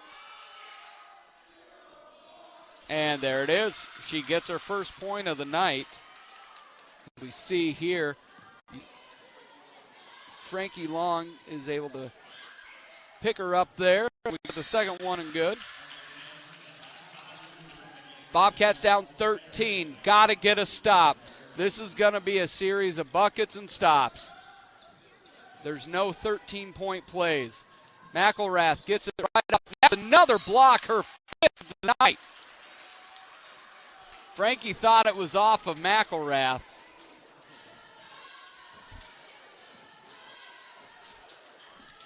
Gets it in. Mail. This is not recognizing. I know it's a pick down, but what are we doing here? What are we doing here? A little bit of frustration there as Bowie is unable to save it. McElrath is going to pass it into Mail. Mail guarded by Bowie. Bowie cross court to Palmer. Palmer looks at the 3, then rips through. Nice reverse layup, but it's going to be knocked away by Capeyu, I believe, and it's going to remain with the Dodgers. With 4:51 left to go here in the fourth quarter, Bobcats down 13. Pass into Mail. Mail up off the glass, and it's good. Too late on the defense there, as Mail now has 16.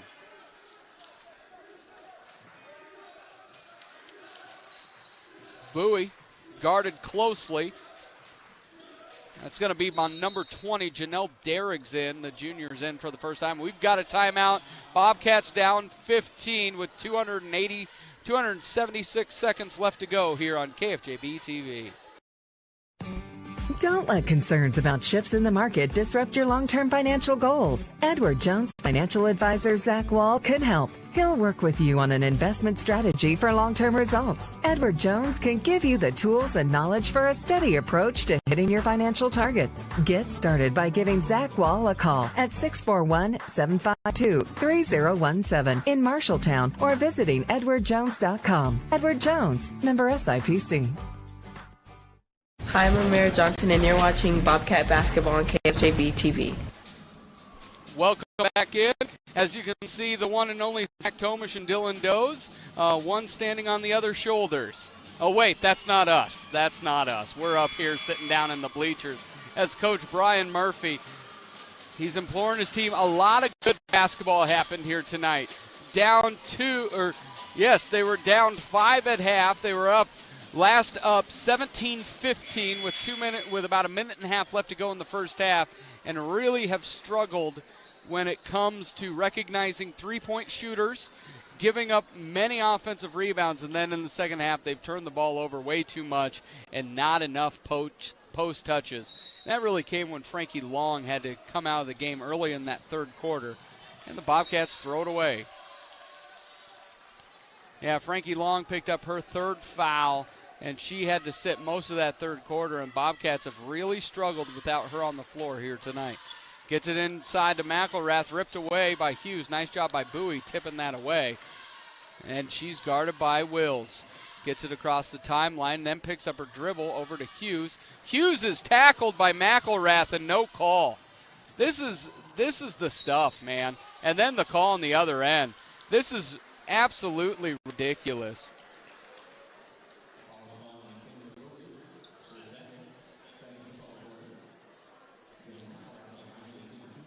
As Coach continues to talk over, he's imploring them and just saying there's some things happening, and when someone just splays out on the court, she's not a Superman reenactor. She was pushed from the backside as McElrath is able to pick up a bucket there. Second one, no good. She gets the first but not the second. Frankie Long is able to rip another rebound here tonight. Capeyu looking inside, gets it over to Mara Johnson, lines up a three, back iron, no good. It's going to be a rebound ripped away by McElrath, and then Frankie Long is able to jump up, get a jump ball there, put her hand in the cookie jar, and the Bobcats get the basketball. Down 16, 3:56 left to go in this one.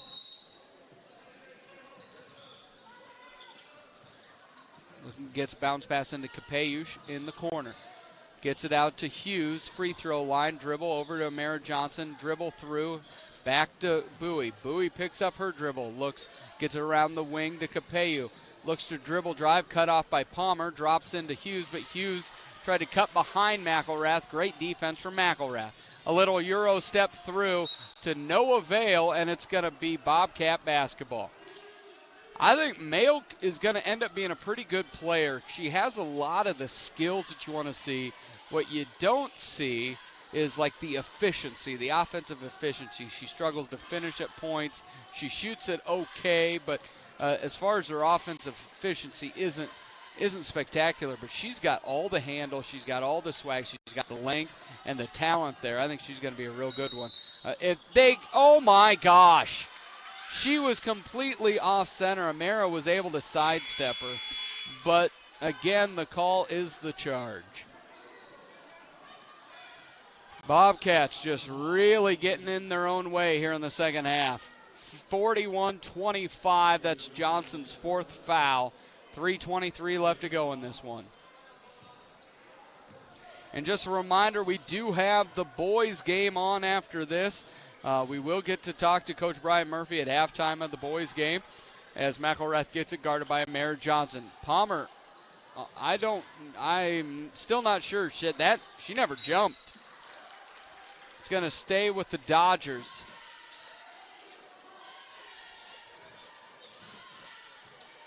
And it's going to be McElrath getting it.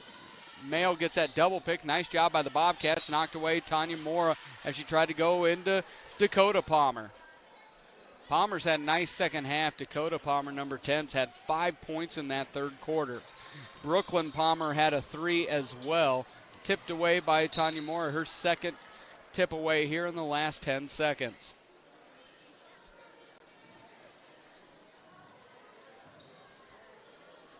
It looks like Fort Dodge is on their way to their second conference win, their 8th win on the year. Bobcats looking at their 6th loss in a row.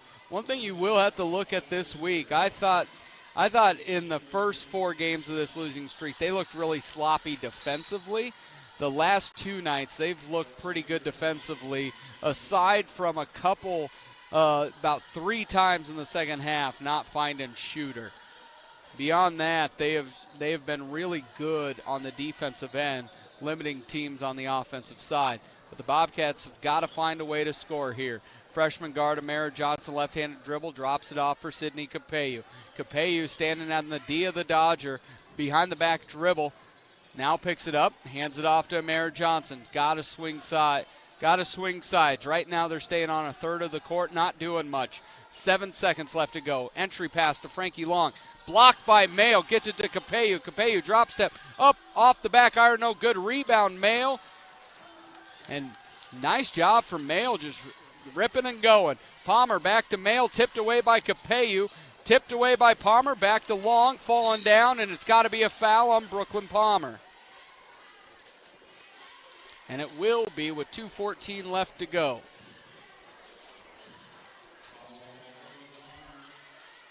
And it's going to be her fourth foul, third team foul, as we will see some substitutions. We also get a timeout. We'll look at the substitutions when we come back. Bobcats down 16. The right insurance agent can make all the difference. Assured Partners agents represent multiple insurance companies. They can pick and choose from a larger variety of outstanding insurance options. Assured Partners also handles life and health insurance and Medicare supplement coverage. With access to local, regional, and national insurance companies, Assured Partners will create policies tailored to the coverage you need. For more information, go online to assuredpartners.com/Marshalltown. Power through partnership with Assured Partners in Marshalltown, Toledo, and West Des Moines. Hey, I'm Harper Wilson, and you're watching Bobcat Basketball on KFJB-TV. And we're back, see there, sophomore Harper Wilson there she's in the huddles. The Bobcats find themselves down 41-25. Bobcats have fought really hard tonight. It's come into that end of the second quarter into the third quarter. Too many turnovers, and when Frankie Long went down with her third foul, it really came down to, my goodness, you see there in the Central State Bank regional scoreboard, number 7, Regina Catholic 57, Mid-Prairie 39. Roland Story wins 72-23 over Nevada. Sioux Center 68, West Lyon 47, and Applington Parkersburg 64, Union Community 34. We have a jump ball. It's going to go back to the Fort Dodge Dodgers, up 16. Bobcats, this is another one is woulda, coulda, shoulda. My goodness, they came out like a house ablazing in that first half, had leads in both the first and second quarters, but just could not string it together in the second half. Mayo goes into the post, and it's taken away by Heitman and Long. And Bowie brings it across left hand, now right hand dribble. She's going to be picked up by Derrick. Derrick guarding Bowie. Bowie gets it into the corner, picks up her dribble, now back to Long. Long guarded by Mayo, left-handed dribble out to Mora. Now she's guarded by Destiny Phillips. Hughes guarded by Palmer, who has 4 fouls. Bowie goes past Derrick, gets it to Heitman, and then it's just a football tackle. As McElrath, I believe that will be her third on the night. She's been really good tonight. And if I'm being honest, I don't know if I've seen a game where Mackenzie McElrath hasn't looked good, because really her game is predicated by just effort. It's not, she's a good shooter, shot it well from the foul line tonight. Here you see it, the bounce pass and the two-hand shove out of bounds. Ball will be placed at the 37-yard line. Bowie passing it in underneath the hoop. She's guarded by Derrick. Gets it up to Long. Long up off the glass. No good. Able to knock it back to Hughes up off the glass. Really like that Long didn't give up even when the shot just went everywhere but in. She was able to knock it back to a teammate for a bucket. Brooklyn Palmer looking at Derrick at the free throw line. Gets it back now to McElrath. Dribble drive out to Derrick. Corner 2. Left-handed, no good, and the shortest player on the court gets the rebound because the Bobcats failed to block out. Bowie gets it. Gets it over to Mora. 45 seconds left to go. Bobcats down 14. Mora gets into the lane. Left hand up, no good. Long gets it blocked by Brooklyn Palmer, but Long tracks it down. Amara Johnson gets free throw line. That's blocked. 32 seconds left to go. No shot clock. Not thinking anything. thing's going to happen, and they're just going to allow number 11 to get the ball game. Addison Lynch, this freshman, is going to come into this game, along with Bella Lee, another freshman will be in this game. And we're going to also get to see for the first time number 22, Eden Witham, the junior. The junior has not scored this year, but Scott Messerly making sure that all those girls that work really hard in practice get a chance to be on the court. As she dribble drives in the corner, cut off by Heitman. Dribble pass back out. Nice job by Mora knocking it away from Destiny Phillips, but it's going to stay with the Dodgers. 20.1 seconds to go, 41-27.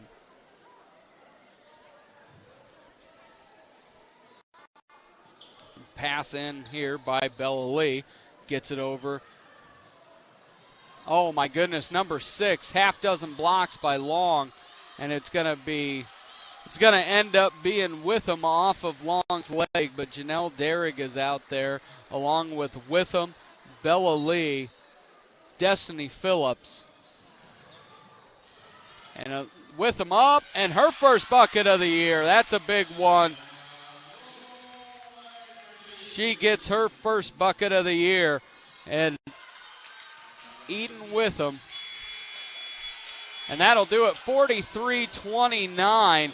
Bobcats lose. When we come back, we'll run down stats from game number 1, and we'll start to look towards the nightcap of the guys, Dodgers and Bobcats. You're watching Bobcat basketball here on KFJB-TV.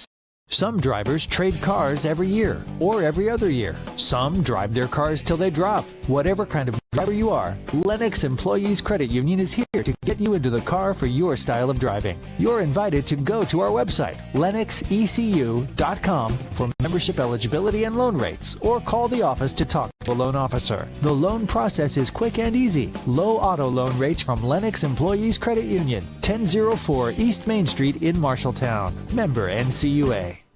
Legends American Grill is Marshalltown Steakhouse. Ribeyes and sirloins, aged, hand-cut, and served with your choice of 2 of Legends' legendary sides and a dinner roll. If you are a prime rib fan, Legends has prime rib every Friday and Saturday starting at 4 p.m. With 3 sides to choose from, it's chef-seasoned and slow-cooked to tender, juicy perfection. Try Legends prime rib, and you'll know why it's Marshalltown's favorite. Legends American Grill is Marshalltown Steakhouse. The KFJB-TV Locker Room Report, presented by Wells Fargo Advisors in Marshalltown. And there you see Ty Adams, along with the most famous Adams there, is his mother, who has won well over 700 games as a softball coach at Fort Dodge. But a really athletic family that's very, very important to this Fort Dodge community in many ways. But it is senior night here at Fort Dodge. But just to run through the stats, the Bobcat girls fall 43-29. They were down 22-17 at half, but really a hard-fought one. Thought we had a real good shot at this one, but came to a little bit of foul trouble from the freshman Frankie Long that caused her to sit some important minutes. So running down the score for the Fort Dodge Dodgers, moving to 8-10. Kenzie McElrath had 13, 10 of those in the first half. As you see, the one and only Corey Smith. He always knows where Keith's at in that camera. Dakota Palmer had 5. Brooklyn Palmer had 5. And then you look at LJ Machanoff having 16, hitting 4 threes. Ashlyn Wills had 2. And then Aiden Witham, with her first bucket of the year, rounds up the scoring, 43 points for Fort Dodge. Marshalltown Bobcats, Amara Johnson with 2 points. Tanya Mora hit a 3 in the first half. She had 3 points. Millie Heitman had 3 points. Sydney Capeyu had 2 points. Ellie Hughes had 8. And then Frankie Long had 6 blocks and a double-double, 11 points, along with a dozen rebounds. Frankie Long just had a great, great night, but it wasn't enough for the Bobcats. When we come back, we will have a regional scoreboard update and start to look towards, as here we see all the different Bobcats. There we go. There's Corey Smith. That's the epitome of mugging for the camera. So when we come back, we'll look at some area scoreboards, and then we will change gears to talk about the Marshalltown Bobcat guys trying to get off the skid and the Fort Dodge Dodgers here in Fort Dodge, Iowa. You're watching Bobcat basketball here on KFJB-TV. You look forward to retirement as your time to relax. But now that it's here, turns out relaxation is overrated and you'd rather get back to work with an idea of your own. Wells Fargo Advisors can help. For more than 125 years, we've created wealth management and investment strategies aimed at achieving our clients' personal financial goals. When retirement plans change course, turn to Wells Fargo Advisors. Together, we'll go far. Wells Fargo Advisors is located at 14 East South Ridge Road in Marshalltown. Call them at 641-752-5401. They're a member SIPC.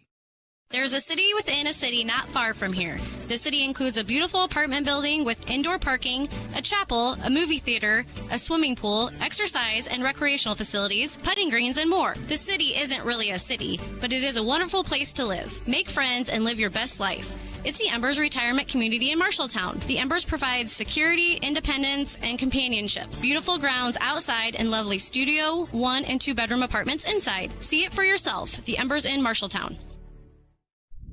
Today's game on KFJB-TV is brought to you by Jensen Ford, with you every mile along the way. Legends American Grill, Marshalltown Steakhouse. Lennox Employees Credit Union, LennoxECU.com. Marshalltown Area Chamber, Marshalltown, more than ever. Marshalltown Community College, a step in the right direction. And welcome in. You see the Marshalltown Bobcats waiting on Senior Day. And we know what we love about Senior Day. Yes, you get on your seniors, but you get to have tip-off about 30 minutes late. We are going to be well past 8 o'clock for this tip-off. So for those of you of my family waiting for me up in Mason City, we'll see you tomorrow. With 15 minutes still yet, it looks like we're going to get that to start tip down. We're about 15 minutes from tip-off here, so about an 8:06 tip. But let's do a Central State Bank Regional Scoreboard Update, brought to you, of course, by Central State Bank. Regina Catholic 57, Mid-Prairie 39. Number 14 Unity Christian knocked off by MOC Floyd Valley 49-37. Southeast Valley 62, East Sac County 45. And then last time I checked, 3 minutes left to go in the game, Ohio State tied at 69. Let's go Hawks. When we come back, we will kick off this game as we look towards Bobcat boys, Fort Dodge Dodger guys in this Iowa Alliance North clash here on KFJB-TV. You planned and saved for your child to go to college, but medical school after graduation was a surprise. A happy, expensive surprise. Wells Fargo Advisors can help. For more than 125 years, we've created wealth management and investment strategies aimed at achieving our clients' personal financial goals. When opportunities surprise you, turn to Wells Fargo Advisors. Together, we'll go far. Wells Fargo Advisors is located at 14 East South Ridge Road in Marshalltown. Call them at 641-752-5401. They're a member SIPC.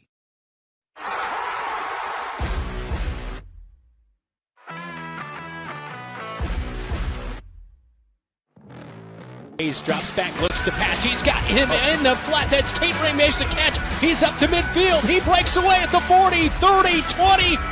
10, touchdown, Tate Ring, his second one of the night.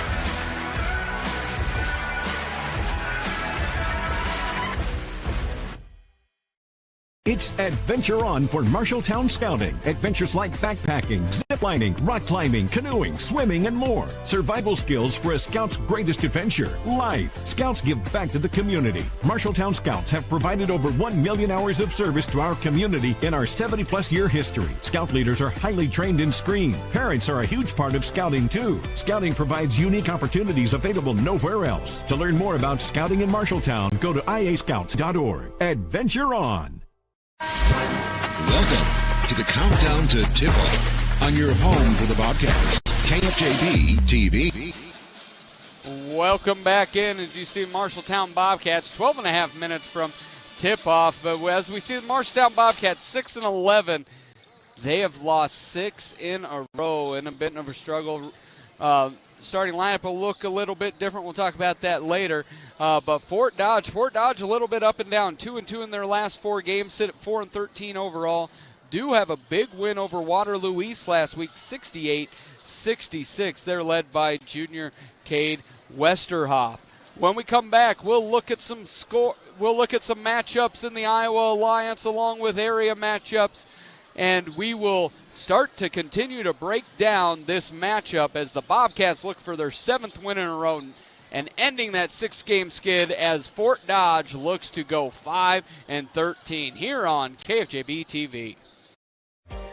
As you walk inside, you know right away the place for fun is Wayward Social. There's always plenty of bowling action, so plan for your next outing to include bowling at Wayward Social. Also, meet your friends for lunch, dinner, or your favorite beverages. You will also absolutely love their daily lunch specials, Monday through Friday, including endless pizza by the slice. You choose the toppings. Wayward Social is now open at 11:30 a.m., 7 days a week. Wayward Social on South 6th Street in Marshalltown.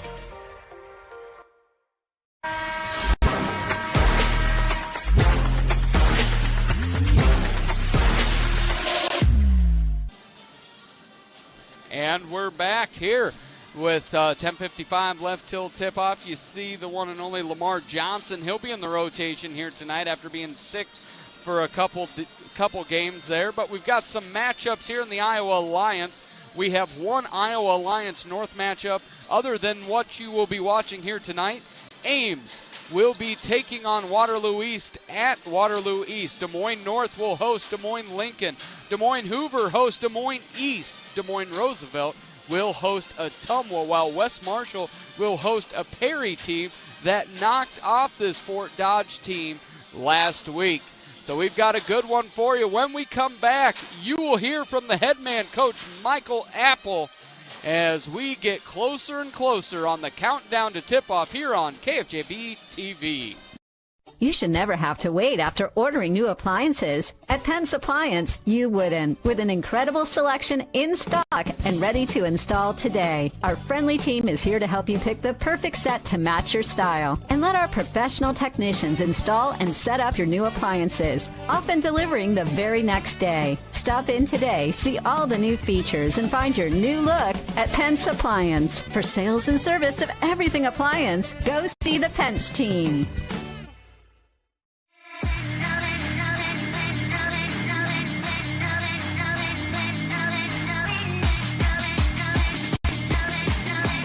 And welcome back into the Locker Room Report. I'm here with Coach Michael Apple on the Exterior Plus Home Remodeling Building Relationship, one customer at a time.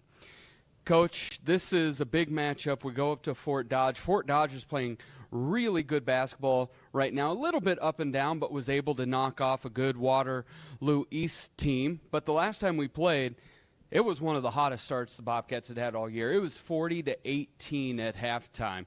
What can you say about the team from Fort Dodge that they've grown in this last couple months? Well, yeah, they're much improved. You know, they run a zone defense, and you can tell they're a lot more organized in understanding their jobs and where to be on the floor. And they're playing extremely hard. You know, that's the big thing that stood out when we watched the film against Waterloo East. They play extremely hard. They have some belief that they can win some of these games. And, you know, so we got to be ready and match that energy and be ready to play. And looking at Fort Dodge, Westerhoff had 24 against us the last time out. Much of that was in the second half because he was locked down in that first half, but he got hot. He's a skilled wing, 6'3". What can you say about his game from the outside? Yeah, you know, he has the ability to score it in many different ways. He is athletic, you know, and he really hurt us that second half of getting to his spots and pulling up, and it made it tough for us to stop him. So we got to be ready to make it difficult for him when he gets it in those situations to be able to drive it, and understand that we need guys to be ready to help get it out of his hands a little bit more, and you know, rely on his teammates to make some plays. And we look at that is Westerhoff, they have Warland, they have Woodruff, but inside, Ty Adams is not going to average a lot of points, but he's a bruiser. And in the post there, Rogelio Saren's done a nice job here defensively, especially Cedar Rapids Jefferson. He's not going to be in the lineup tonight. You're gonna replace him with Jacob Hayes, Lamar Johnson coming off the bench. Little different players. What can you say? What's your approach here tonight? With kind of the action they run, we reviewed it yesterday with them just to make sure they're jumping to the right spots and not allowing these big guys to seal them and get easy baskets. You know, that's where that Adams is going to hurt you inside. And he plays extremely hard too, so we got to make sure we keep him off the glass and block him out. And then one is number 3, the senior. I thought Monday night was one of the worst games I've seen Trey play at some level. And then you get Tuesday night, career high 33 points, almost like he made it personal. What do you need from number 3 tonight to get this Bobcat team ready to roll tonight? Well, we need to continue to have him be aggressive to the rim and make plays for his teammates. Be locked in and ready to play a game. You know, I thought Tuesday was a great example of that. And, you know, like you said, Monday, he was a little off. So that's we need the Trey that's ready to play and can play to his ability that he can. So, you know, as being a point guard, just continue to be a leader out there, control the game, understand what we want to do, and communicate that, you know, to our team and his teammates. And so we look at it as a whole, a lot of ups and downs in a bit of a tough stretch. That Tuesday night, my goodness, the comeback, down double overtime, really right at the end, just didn't. Trey had a drive, got it knocked away. How's the locker room? You know, that can be a lot when you lose in a close one. Do you think, does it feel like with practices this team's ready to go tonight? Absolutely. You know, we explained to our guys we're extremely proud of how we battled back and got back into that game to win it. And we had our chances to win. And we really focused on just that first half of what we can control a little bit better, of just being more solid on defense and not allowing easy baskets. And then really focusing on taking away some guys that we know can score it. You know, you look at the past 2 games we've lost. You know, I thought we did a decent job against their best guy at Jefferson, the bigger guy, but he still had, you know, I think he still finished with, you know, around 10 points, so that's not terrible. But their, you know, their other good player was the guard, and he hurt us. And then, you know, against Ottumwa, their 2 best players, you know, had really good games. And if they don't, you know, I think we have the ability to win that game. Yeah, big matchup here, a really important one for the Bobcats. Here's hoping for a win tonight as we get to root on the Bobcats. I'll be up on the catwalk, just like Right Fred said, you know, up there. But we'll hopefully be bringing you a Bobcat victory tonight. And this has been the pregame coach's interview with Coach Michael Apple on Plus Home Remodeling, providing quality service on time, every time. When we come back, we'll have starting lineups. My name's Lake Schultz. I'm the co-owner of Exterior Plus Home Remodeling.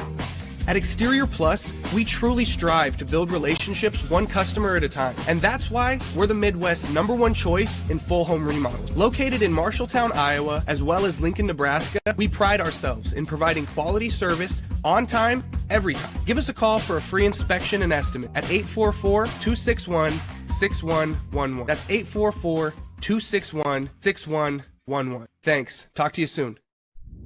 Today's game on KFJB-TV is brought to you by Assured Partners, power through partnership. Boy Scouts of America, Adventure On. Edward Jones, Zach Wall, your financial advisor in Marshalltown. Embers Retirement Community, independent living for active seniors. Honest Heating and Cooling. Let the Honest team watch over your home's comfort 24/7. Welcome back in as the Bobcats, 6-11, look to take on the 4-13 Fort Dodge Dodgers. Don't allow that 4-13 record to fool you. They do have a win over Waterloo East. They've won 2 out of their last 4 as the Bobcats have fallen in their last 6 games, losing both to a 1-win and a 2-win team in that spot. But they took on a good 9-4 Ottumwa team the other night, and we all know how that ended. It was a double overtime 69-68 defeat.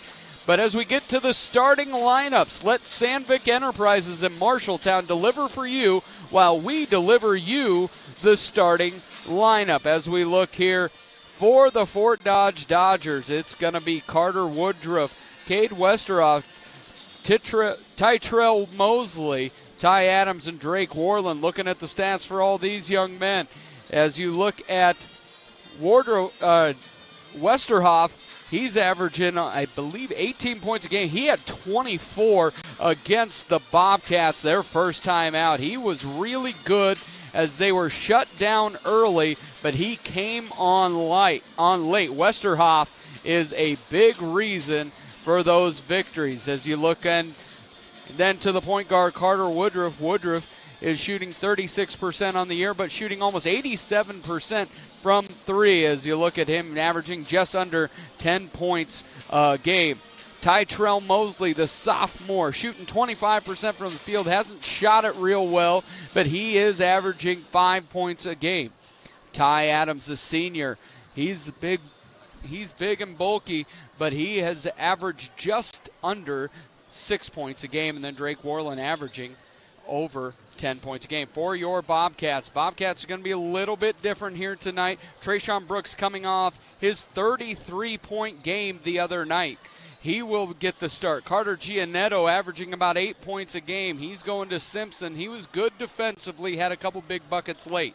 You have Kyle Smith averaging 14 points a game. He leads the team in three-point shooting. Teams are starting to clamp down on him defensively, though. Corey Smith has been the most consistent post scorer here of recent piece. And now Jacob Hayes. Jacob Hayes will be in. Jacob Hayes is going to be in for Rogelio Sarin, who will mix the next two games. And we're going to come back, and when we come back, we will have the keys to the game and the tip-off of Bobcats and Dodgers. At Sports Plus Sports Medicine and Physical Therapy Center, we customize each patient's treatment plan to their individual needs. What does that mean? It means that not every back or knee problem is treated the same, and that your program will be unique and designed especially for your needs or problem. This improves how quickly you will return to work or sports. The Sports Plus staff is encouraging and takes pride in your successful recovery. This is just one more reason why champions choose Sports Plus Physical Therapy as their favorite place to rehabilitate and train.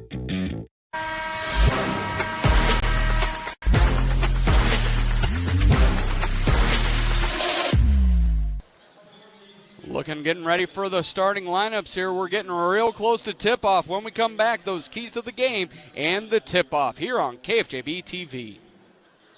You're an empty nester closing in on that retirement property. Chances are your plans didn't include mom moving in, but life happens and you do the right thing. Wells Fargo Advisors can help. For more than 125 years, we've created wealth management and investment strategies aimed at achieving our clients' personal financial goals. When retirement means caring for yourself and a loved one, turn to Wells Fargo Advisors. Together, we'll go far. Wells Fargo Advisors is located at 14 East South Ridge Road in Marshalltown. Call them at 641-752-5401. They're a member SIPC.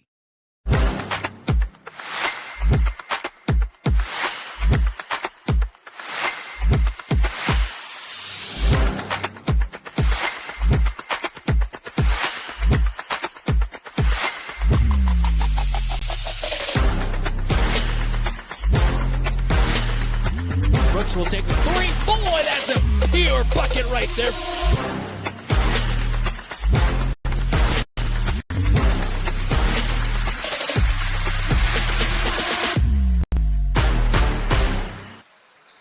And welcome back in. You see their sophomore Jacob Hayes dapping up senior Corey Smith, Carter Giannetto is senior, Trey Brooks is senior, and Kyle Smith. Real quick keys to the game. And this is one where they're the same. Start fast. For the Bobcats, it's start fast. In this 6-game losing streak, they've come out lackadaisical, have not really been good early. And then for Fort Dodge, as they also need to start fast. They were down early to the Bobcats at half, 40-18. Can't win that way. We are going to turn it over to the national anthem here on KFJB-TV.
back in. We had a second helping. We went back for seconds on the national anthem. But to finish up my thought, for Fort Dodge, they're going to have to start out fast. Bobcats were up 40-18 in that first matchup. Bobcats ended up coasting, even though Westerhoff went off there. But the Bobcats 6-11. Dodgers 4-13. We're going to tip it up with Corey in the middle against Cade Westerhoff. Westerhoff sitting at 6'3", built a lot like Kyle Smith. The junior is really good, and he will be an issue not only the rest of this year, but in his senior year as well. Fort Dodge Dodgers, much smaller backcourt, but the Bobcats don't have anybody that really matches up with the width of Ty Adams. Adams isn't going to score a whole lot, but he is going to be relentless on those boards. With no Rogelio Sarin, who's going to have that grit as Hayes just allows it to be taken by Drake Warland. Takes it back out to Woodruff, getting to set the top. Looks into a zone defense at this moment as Jacob Hayes tries to front Adams. It's ripped away from Kyle Smith, gets it to Giannetto, hands it off to Trey Brooks. Brooks the other night had 33 points and got it just tapped away from him at the end of the second overtime. Bobcats couldn't get a shot off and lost 69-68. In the corner, Giannetto, there's this 2-3 zone that Fort Dodge plays, and Marshalltown has struggled with offensively of recent. Jacob Hayes playing that high post, usually manned by Rogelio Sarin. Trey Brooks gets it far side. Carter Giannetto pulls up from 12, back iron, no good. Rebound's going to be Woodruff. He's going to look up as Woodruff, the junior point guard, gets it over into Westerhoff. Tries to throw it into Adams, but too tall. And it's going to come back to the Bobcats. Brooks into the corner to Kyle Smith. Why not? Three-pointer for Kyle Smith. Hits his first. That's a good omen for the Bobcats. It's 3-0 Bobcats, 6:43 left to go. And Woodruff almost picked up his foot but doesn't. Over to Westerhoff. Now it's to Mosley. Mosley gets it to the cutting Woodruff. Kicks out to Adams. Looks at a three now. Dribble drive into the lane. Hayes does a nice job of being there, and Adams just clanks it off the iron. Corey Smith looks into Trey. Trey spins. Gets to the corner. Hayes for three. Short iron, no good. Woodruff with the rebound. Looks ahead. Gets it up to Warland. Warland pulls it back. Gets it to Woodruff. Woodruff barking out signals out by the FD of the center circle over to Mosley, the sophomore number 5 wearing the T-shirt underneath. Gets it to Adams. Adams top of the key over to Woodruff. Woodruff does a nice job of little shot fake but can't make it go. Kyle Smith with another rebound. He averages 7 rebounds a game. Brooks gets it over to Smith. Smith probes the defense but brings it back. Looks at the three. Now Hayes. Hayes in the corner almost shot the three. Bad pass. And that's going to be Woodruff with the layup. And Coach Apple's like, you got to do a better job. He's like, you cannot make that cross-court pass. Just go to the next person over. Gets it up as Corey Smith dribble drives into the lane. Up off the glass, no good. The foul's going to be on the floor.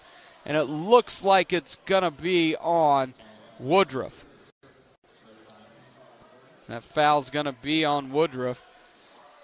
He gets his first bucket of the night, but also gets the first Fort Dodge foul. Out to Brooks in the corner. Giannetto top of the key, swinging around. Corey Smith now baseline drives, now dribbles back out to Brooks. Brooks gets it. Giannetto steps into a three, back iron. Has not been there all year for him, shooting less than 15% from three. Westerhoff. Oh, he gets blocked by Smith. Great job by Corey Smith. Westerhoff got around him, but Corey Smith uses athleticism to block it. Giannetto has it. Dribble drive into 8 feet. Bucket's good. Giannetto's done a nice job off the bounce to get into that mid-range. Westerhoff back to the top of the key on Mosley. Mosley goes by Smith. The foul's going to be on Hayes. 4:45 left to go in this one in the first half. Again with no Rogelio Sarin. In talking to Coach, the thought is Lamar Johnson would probably be the first one off.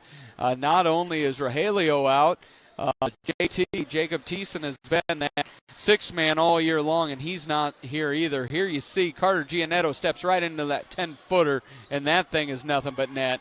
Mosley with that second free throw. He makes both of them. As Fort Dodge has cut this to a 1-point game, 5-4 Bobcats, as they extend that zone press, much like the Dodgers female team does. Brooks now is at the top of the key. Bobcats have seen a lot of zone defense here in the last 6 games. And at points the other night, they looked really comfortable in it against Ottumwa. Corey Smith gets an 8-foot fall away, too strong. Mosley screaming up the sideline, gets into the lane. Oh, that should have been a kick on Trey, but they didn't call it.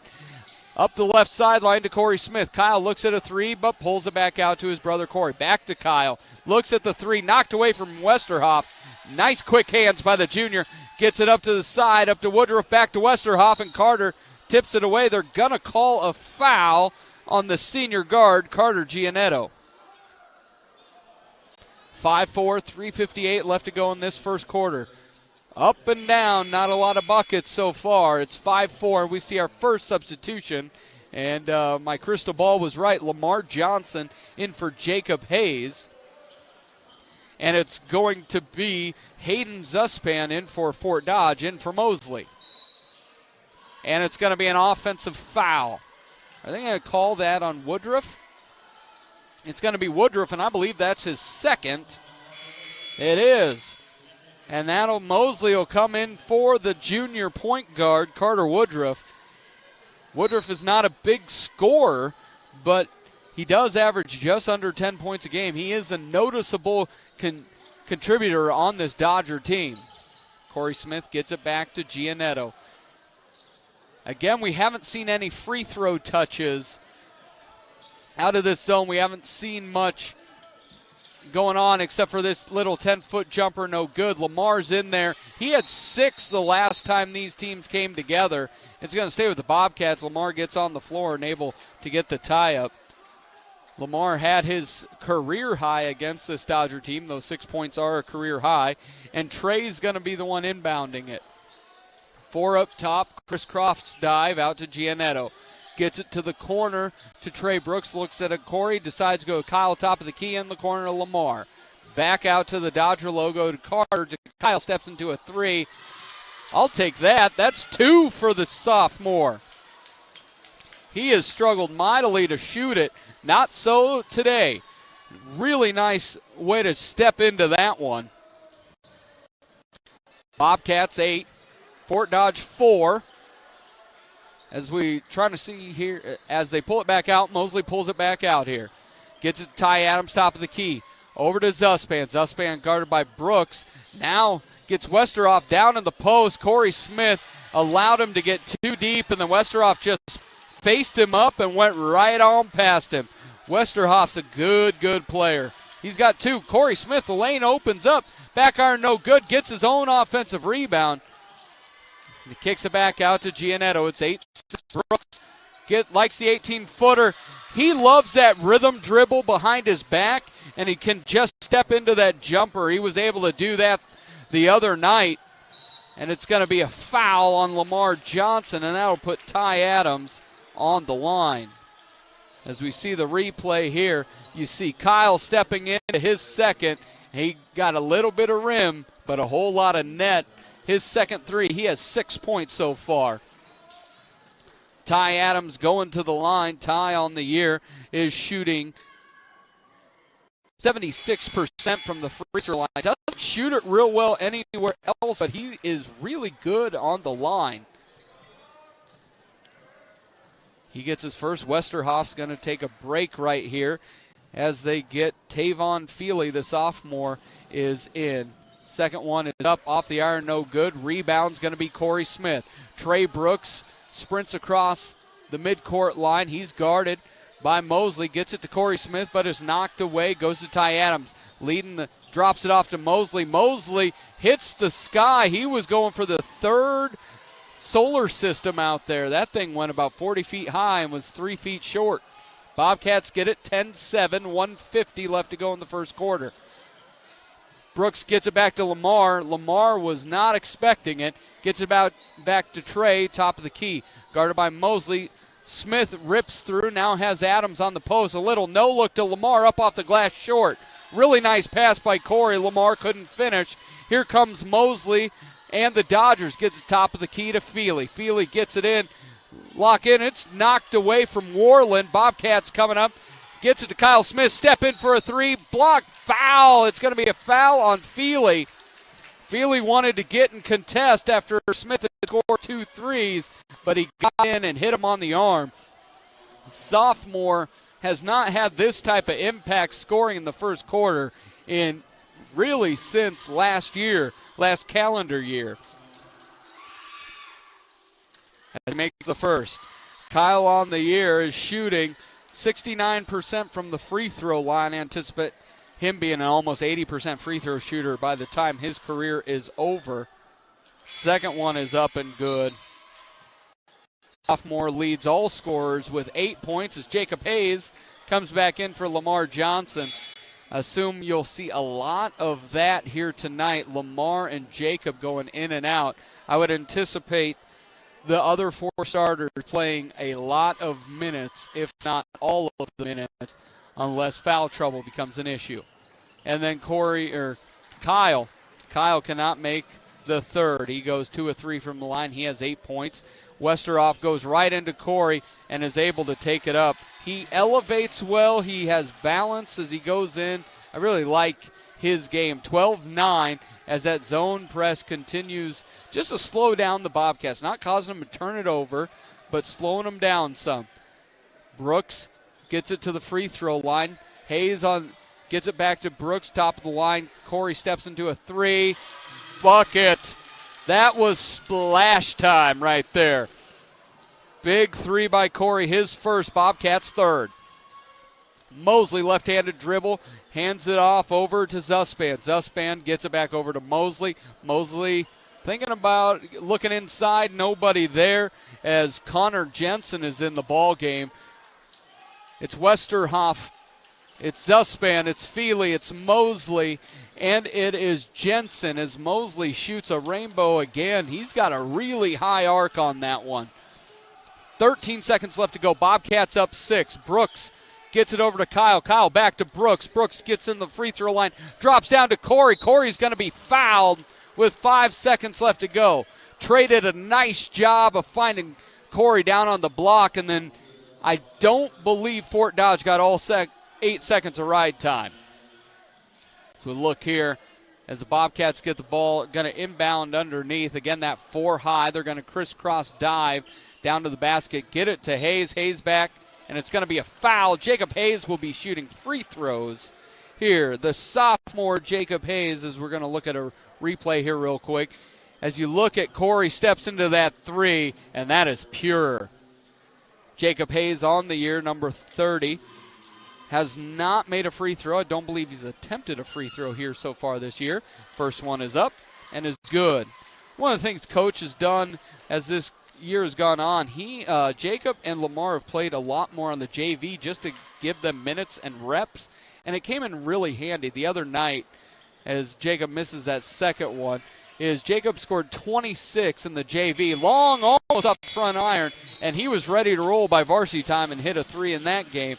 Bobcats up 7 after 1. When we come back, it'll be the second quarter, and we'll look at a regional scoreboard update. 16-9 Bobcats on KFJB-TV. You'll find the perfect mattress for you at McGregor's Furniture and Mattress. You choose the firmness, comfort, and support level, all at a great price. McGregor's always has a great selection of sofas, recliners, dining room, and bedroom furniture to help you live and relax in comfort and style. Their staff will help you find just what you're looking for. McGregor's Furniture and Mattress, downtown Marshalltown, is open 7 days a week. They're proud to support Bobcat Athletics. My name's Carter Giannetto, and you're watching Bobcat Basketball on KFJB-TV. There we see Carter Giannetto and the Bobcats. Coach Apple talking to him up 16-9. We talked about starting fast. Bobcats have done it. Now it's time for the Central State Bank Regional Scoreboard Update. See what Central State Bank can do for you. We've got some big ones in the NBA. The Houston Rockets 78, Toronto Raptors 53, your Iowa Hawkeyes 79, Ohio State 77, and boys basketball games are just getting underway, and we'll bring those to you as those start to pour in. All righty, it's going to be Fort Dodge right to left. Mosley almost pulls that pivot foot but doesn't. Woodruff is out there now. He has 2 fouls. Westerhoff gets it, gets past Corey up with balance. Man, that kid is good. He's got 6. He's got such good balance as they extend that defense. Gets it over to Giannetto. Giannetto back to Brooks. They get it across. Getting that trapping defense to go side to side. 16-11. Bobcats are back to their starters. Jacob Hayes, Corey Smith, Kyle Smith, Carter Giannetto, Trey Brooks. It's Ty Adams, Carter Woodruff. It's going to be Westerhoff, Mosley, along with Warland for the Dodgers. It'll be their starters. Corey Smith, another 3. The Smith brothers have 12. The Dodgers have 11. Actually, the Smith brothers have 14. Ty Adams tries to go in the post, gets it up off, can't get it, and it's going to be a foul on Adams. This is the one thing I've always been intrigued by Ty Adams throughout his career. Really good athlete. Here we see another 3, corner pocket, and had him chasing the ball movement, the quick ball movement on that. Gets that zone chasing and just really good looks for the Bobcats. Ty Adams is a really athletic kid, a good rebounder. I've always been a little surprised he doesn't score more, but there he's unable to score twice in the post. Bobcats up 8, 19-11, 6:45 left to go in the first half. Trey barking out orders, looking to see if Carter wants to come high side free throw line. Swing it around, look inside, nothing there. That back, the secondary flasher, Jacob, gets it to Carter Giannetto. Dribble drive, 12 feet up. Short, no good. Here comes Woodruff and the Dodgers. Kicks it up to Westerhoff. Picked up by Trey Brooks. Trey Brooks causes him to pick up his dribble. Back to Woodruff. Now he's got Warland, left-hander. Looks for a 3. Now he drives. Kyle's going to get caught with his hand in the cookie jar. On that, you almost let him go. There was great balance on defense on that side.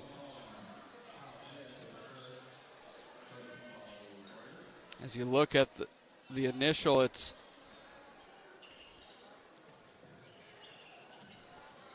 get in the corner. Warland gets it. Left-hander guarded closely by Carter Giannetto. Giannetto has been the best consistent on-ball defender we've had all year. Don't know if it's all that close. Trey Brooks guarding Woodruff. Now Corey's got Westerhoff in the lane, and Westerhoff has to kick it back out to Mosley. Mosley almost gets it ripped away by Trey. Drop off to Woodruff. Woodruff sprints through the lane, loses it, gets it up off the glass, no good. Ty Adams, no good, gets it blocked by Kyle, causes it, and it's a jump ball. Great job by Carter, and it's going to be Bobcat basketball. And they're going to bring back their defense. They're not going to keep that. Coach Willie Williams is yelling at him to come on back. And it looks like we're going to get a 20-second timeout. We'll take it with them. Bobcats up 8 on KFJB-TV. Picture yourself at Marshalltown Community College.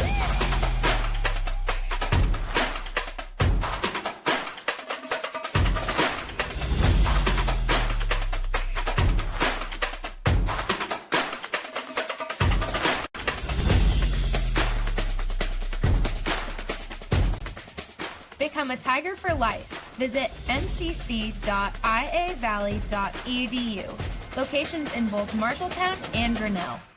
Hey Bobcat Nation, it's Jacob Hayes. You're watching Bobcat Basketball on KFJB-TV. There's sophomore Jacob Hayes getting a start here tonight. He has a point, but the Bobcats are being led by the Smith brothers. Kyle Smith has 8. Corey Smith has 6. Bobcats up 19-11, 5:40 left to go in the first half. Fort Dodge is being led by Cade Westerhoff. He has 6. Gets it down. Extended post down to Brooks. Nice pass.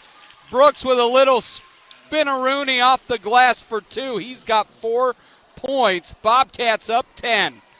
Where the Bobcats struggled the other night against Mason City, they just allowed Mason City to stick around, 9-10 points, and then Mason City snuck away with a win. See if the Bobcats can extend the lead here tonight. They allow Woodruff to step into a 3, back iron, no good. Giannetto almost gets a rebound, but Westerhoff wanted it more. Drops it down to Woodruff. Woodruff drops up off the glass, no good. The big thing is Fort Dodge is not finished at the rim here so far. Bobcats getting lucky, giving up second and third chance opportunities. Carter gets in the lane, up off the glass, back iron, no good. Westerhoff's going to get the rebound. He brings it up near side, gets it over to Warland in the corner. Yeah. Sometimes we're just right in perfect eyesight of that. He got his feet set. He got that lefty up, and the rotation was pure. You could tell it right off the tip of his fingers. 4.5 minutes to go. Bobcats up 3 touchdowns to 2. Reverse layup up and good. The bump and the bucket. Great English by Carter.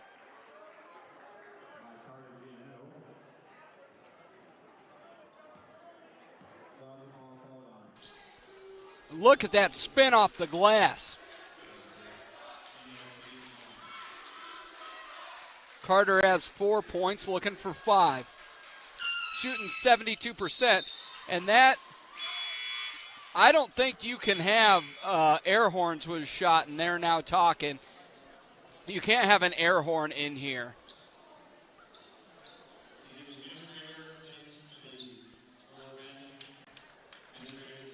All righty, we're going to take a timeout here as the administrators lock this down here on KFJB-TV.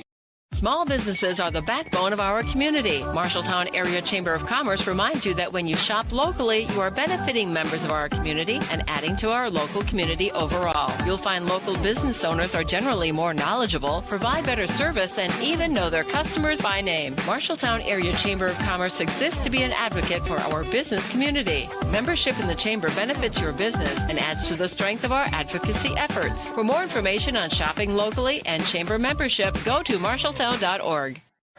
This is Jacob Thiessen. You're watching Bobcat Basketball on KFJB-TV. That school administrator was real fast. Westerhoff was able to get it, but you come back and you see Westerhoff, after getting a bucket, then bumps Corey Smith and picks up his foul. Corey looking for number 9 at the line. Corey in his first game, here you see, looking up, Trey Brooks gets it over to Jacob Hayes. Gets it back inside, gets Corey able to face up. Little pump fake, takes it to the rack, good. Corey shooting almost 70% from the line. Makes this one.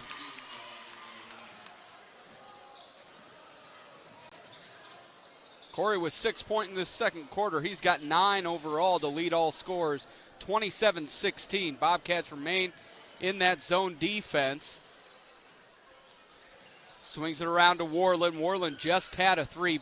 Top pick from Ty Adams. Ripped away by Carter Giannetto. Mosley looking to cut him off. Warland's able to knock it from behind, but it goes out of bounds. He can't quite save it there. It looked like the Bobcats had a 2-and-1. Carter was just about to drop it off. Nice play by Warland. Warland's going to sit down as I believe Zuspan's back into this game. Trey Brooks has it. Swings it out to Kyle Smith. Kyle Smith, top of the key, free throw line, gets it to Carter. Carter barking out orders, gets it to Brooks, top of the key. Over to Giannetto. Corey goes baseline, reverse layup, no good. He had the baseline, but he's able to knock it back to Carter, and it's going to be Fort Dodge basketball.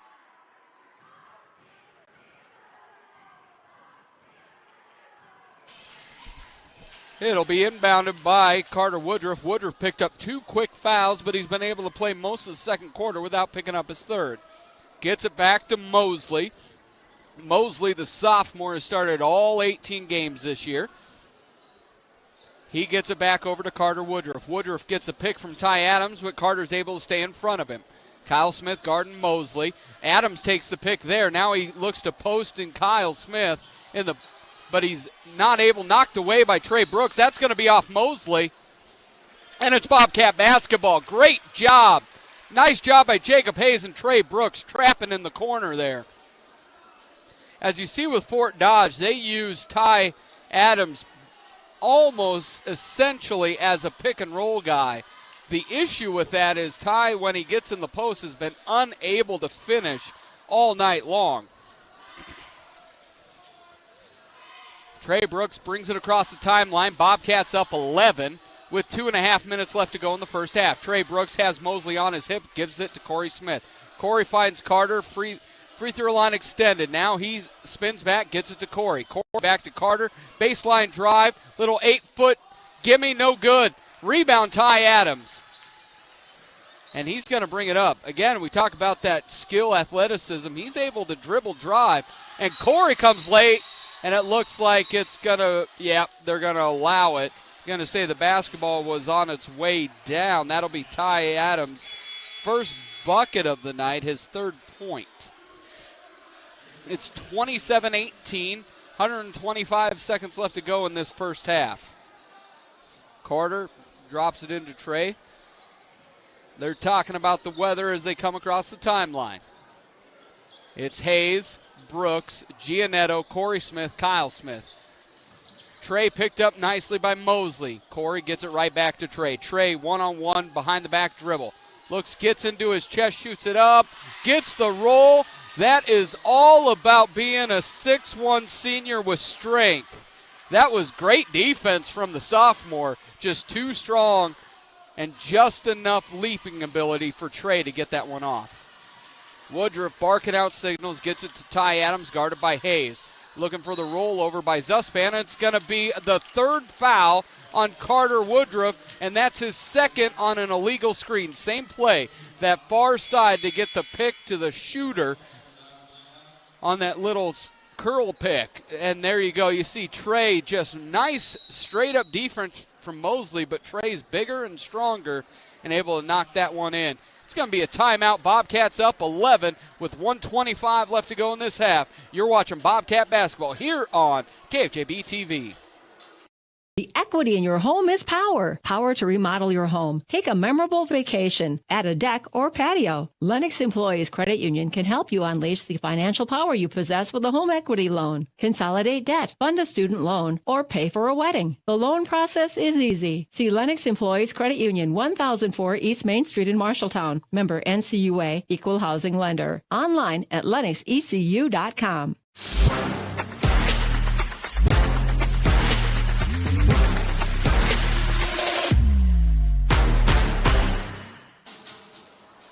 Welcome back in. As a child of the 80s and 90s, I know a dance battle when I see it. I believe right there, Trey has extended an invitation to a dance battle. So let's say at the end of this year, if we're over 500, I will say yes to that dance battle on Bobcat Live. And you have this recorded. I'm a man of my word. Bobcats have the basketball. 85 seconds left to go here in the first half, up 11, looking to extend this lead. Trey Brooks has 6 points here tonight after his 33-point explosion on Tuesday night. He's played a really good game. Carter Giannetto has Corey Smith up off the glass and good. Corey's in double figures. It's his golden score, like a golden birthday. He's got 11 on his chest and 11 points in the scorebook. He's got 8 here in the second quarter. 31-18, 1 minute left to go. Mosley, free throw line extended. Rainbow, he finally found the pot of gold at the end of that one. His first 2 of the night.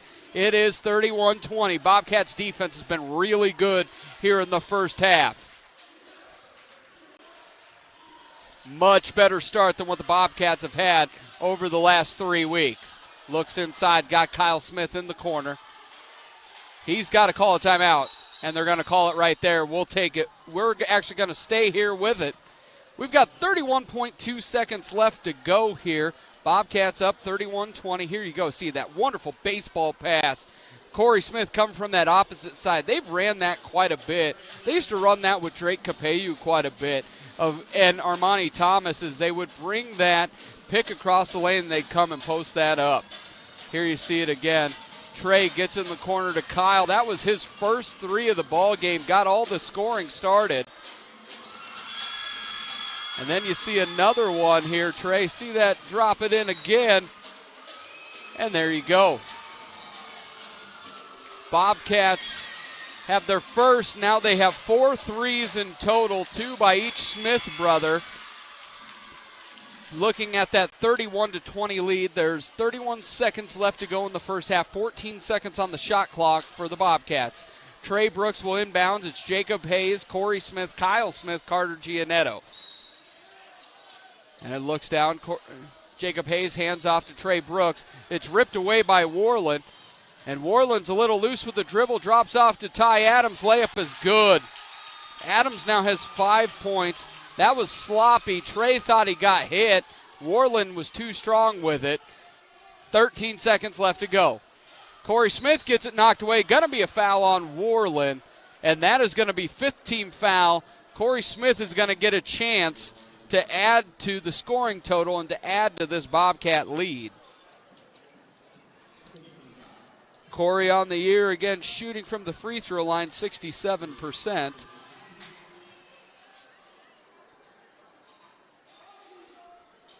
First one is up, and it is good. Just a reminder, new rule, 5 fouls per quarter. It resets every quarter, and there's no 1-and-1s anymore in high school basketball. Second one is up and is good. It's amazing to me. He's shooting almost 70% after his first 8 free throws. I think he made 1 on the year. We knew he was a better shooter than that, but still pretty great. Warland, left-hander, no good. Rebound's going to be off of Mosley. Bobcats are going to have 1.1 second to go. See if they're going to try to get one. They're actually going to bring a little bit of pressure. Carter's going to go 3/4 of the court. Up off the glass and good! Oh, my goodness! That one's going to be good. One step off the glass. 3/4 court. Bobcats up 14. How about it? Here on KFJB-TV, not even a dribble. Off the glass and good. Bobcats up 14, 36-22. We're going to the half. When we come back, we're not going to have a highlight better than that one, but we'll tell you all the scores, get adjustments as the Bobcats look to end this half-dozen game losing streak. Legends American Grill is Marshalltown Steakhouse. Ribeyes and sirloins, aged, hand-cut, and served with your choice of 2 of Legends' legendary sides and a dinner roll. If you are a prime rib fan, Legends has prime rib every Friday and Saturday starting at 4 p.m. With 3 sides to choose from, it's chef-seasoned and slow-cooked to tender, juicy perfection. Try Legends prime rib, and you'll know why it's Marshalltown's favorite. Legends American Grill is Marshalltown Steakhouse. Since 1967, Jensen Ford Lincoln has served generations of families around central Iowa. Quality vehicles, professional service, knowledge of our product, that's a part of Jensen. But what's more important to us is a trust that is passed down from every previous generation. Jensen Ford Lincoln wants to serve your family for generations. We want to be there for your first car. We want to be there for your family SUV. And we want to see you drive away in the Mustang you always dreamed of. At Jensen, we want to be here for you now and every mile along the way. There's a city within a city not far from here. The city includes a beautiful apartment building with indoor parking, a chapel, a movie theater, a swimming pool, exercise and recreational facilities, putting greens, and more. The city isn't really a city, but it is a wonderful place to live. Make friends and live your best life. It's the Embers Retirement Community in Marshalltown. The Embers provides security, independence, and companionship. Beautiful grounds outside and lovely studio, 1- and 2-bedroom apartments inside. See it for yourself. The Embers in Marshalltown. Don't let concerns about shifts in the market disrupt your long-term financial goals. Edward Jones financial advisor Zach Wall can help. He'll work with you on an investment strategy for long-term results. Edward Jones can give you the tools and knowledge for a steady approach to hitting your financial targets. Get started by giving Zach Wall a call at 641-752-3017 in Marshalltown or visiting edwardjones.com. Edward Jones, member SIPC. KFJB-TV presents the Bobcat Halftime Report. This is impressive dancing, but that 3/4 shot by Carter is even more so. Look at that thing. Great shot by Jesse DeMeyer. Gets it up off the glass and good. Bobcats up 14.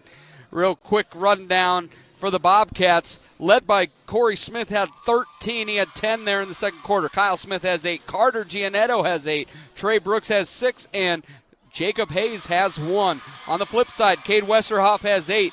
Ty Adams had 5 with 4 of those in the second quarter. Drake Warland with a 3. Tytrell Mosley has 4. And then Carter Woodruff has 2. When we come back, we'll have head coach Brian Murphy on the Laurel Diesel Services post-game interview. My furnace from 1990 is kind of like my husband. Doesn't perform very well, but I'd rather fix it than replace it. Like you, Honest Heating and Cooling would rather repair your furnace or AC. We take the time to diagnose the issue and do everything possible to restore it before recommending a new one. Repair, restore. That's Honest. Serving Marshalltown and around. Honest Heating and Cooling. Your Amana dealer. America's brand for comfort. Honest Heating and Cooling. It's Adventure On for Marshalltown Scouting. Adventures like backpacking, ziplining, rock climbing, canoeing, swimming, and more. Survival skills for a Scout's greatest adventure, life. Scouts give back to the community. Marshalltown Scouts have provided over 1 million hours of service to our community in our 70-plus year history. Scout leaders are highly trained in SCREAM. Parents are a huge part of Scouting, too. Scouting provides unique opportunities available nowhere else. To learn more about Scouting in Marshalltown, go to iascouts.org. Adventure On. The right insurance agent can make all the difference. Assured Partners agents represent multiple insurance companies. They can pick and choose from a larger variety of outstanding insurance options. Assured Partners also handles life and health insurance and Medicare supplement coverage. With access to local, regional, and national insurance companies, Assured Partners will create policies tailored to the coverage you need. For more information, go online to assuredpartners.com/Marshalltown. Power through partnership with Assured Partners in Marshalltown, Toledo, and West Des Moines. Today's game on KFJB-TV is brought to you by Jensen Ford, with you every mile along the way. Legends American Grill, Marshalltown Steakhouse. Lennox Employees Credit Union, LennoxECU.com. Marshalltown Area Chamber, Marshalltown, more than ever. Marshalltown Community College, a step in the right direction. Welcome back into the Laurel Diesel Services post-game interview.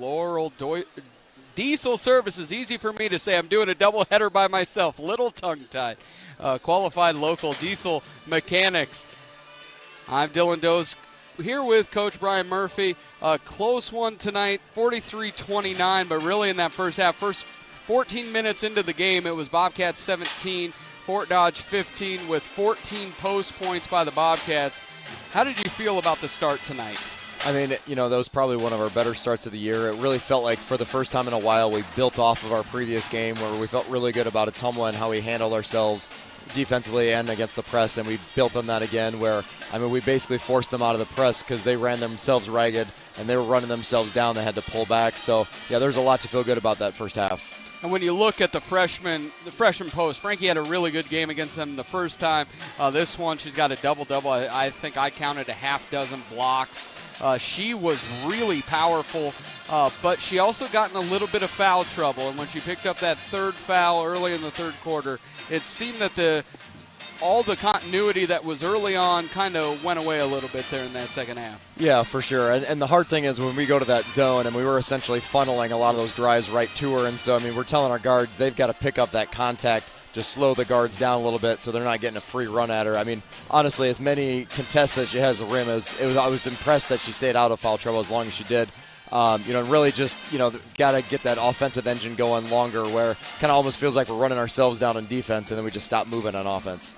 Yeah, it was really a hard-fought loss, but a lot of signs of growth. Looked like girls were a little bit bumped and bruised, probably looking forward to the weekend, a little bit of rest. Yeah, lots of bags of ice on the bus. So. Yeah. Well, thank you very much, Coach Brian Murphy, and this has been the Laurel Diesel Services post-game coaches show. Laurel Diesel Services, your qualified local diesel mechanics. When Mike Overton moved to Laurel, Iowa, he had a vision to have a diesel repair shop that would support his growing family and passion for working on diesel engines. Being part of the East Marshall community means ensuring that farmers, truck drivers, and businesses run smoothly. With a large building and state-of-the-art equipment, Laurel Diesel Services is always up for a challenge. When your farm trucks, semis, or other diesel equipment requires maintenance or the occasional repair, take it to Laurel Diesel Services. You look forward to retirement as your time to relax. But now that it's here, turns out relaxation is overrated and you'd rather get back to work with an idea of your own. Wells Fargo Advisors can help. For more than 125 years, we've created wealth management and investment strategies aimed at achieving our clients' personal financial goals. When retirement plans change course, turn to Wells Fargo Advisors. Together, we'll go far. Wells Fargo Advisors is located at 14 East South Ridge Road in Marshalltown. Call them at 641-752-5401. They're a member SIPC.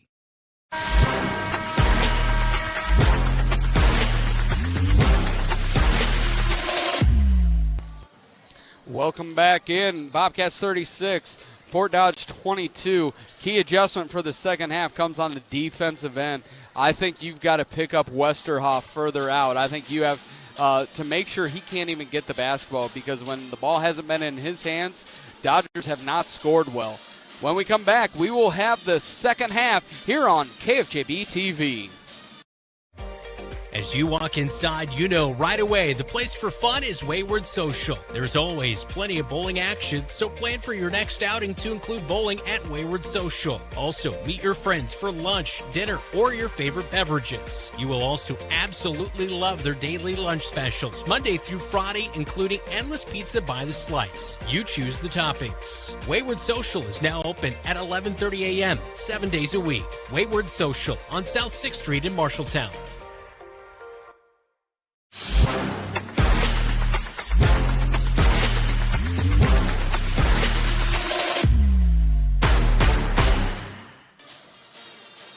And we're back here at Fort Dodge. Time for the Central State Bank Regional Scoreboard. Let Central State Bank see what Central State Bank can do for you in Ames, State Center, and West Des Moines.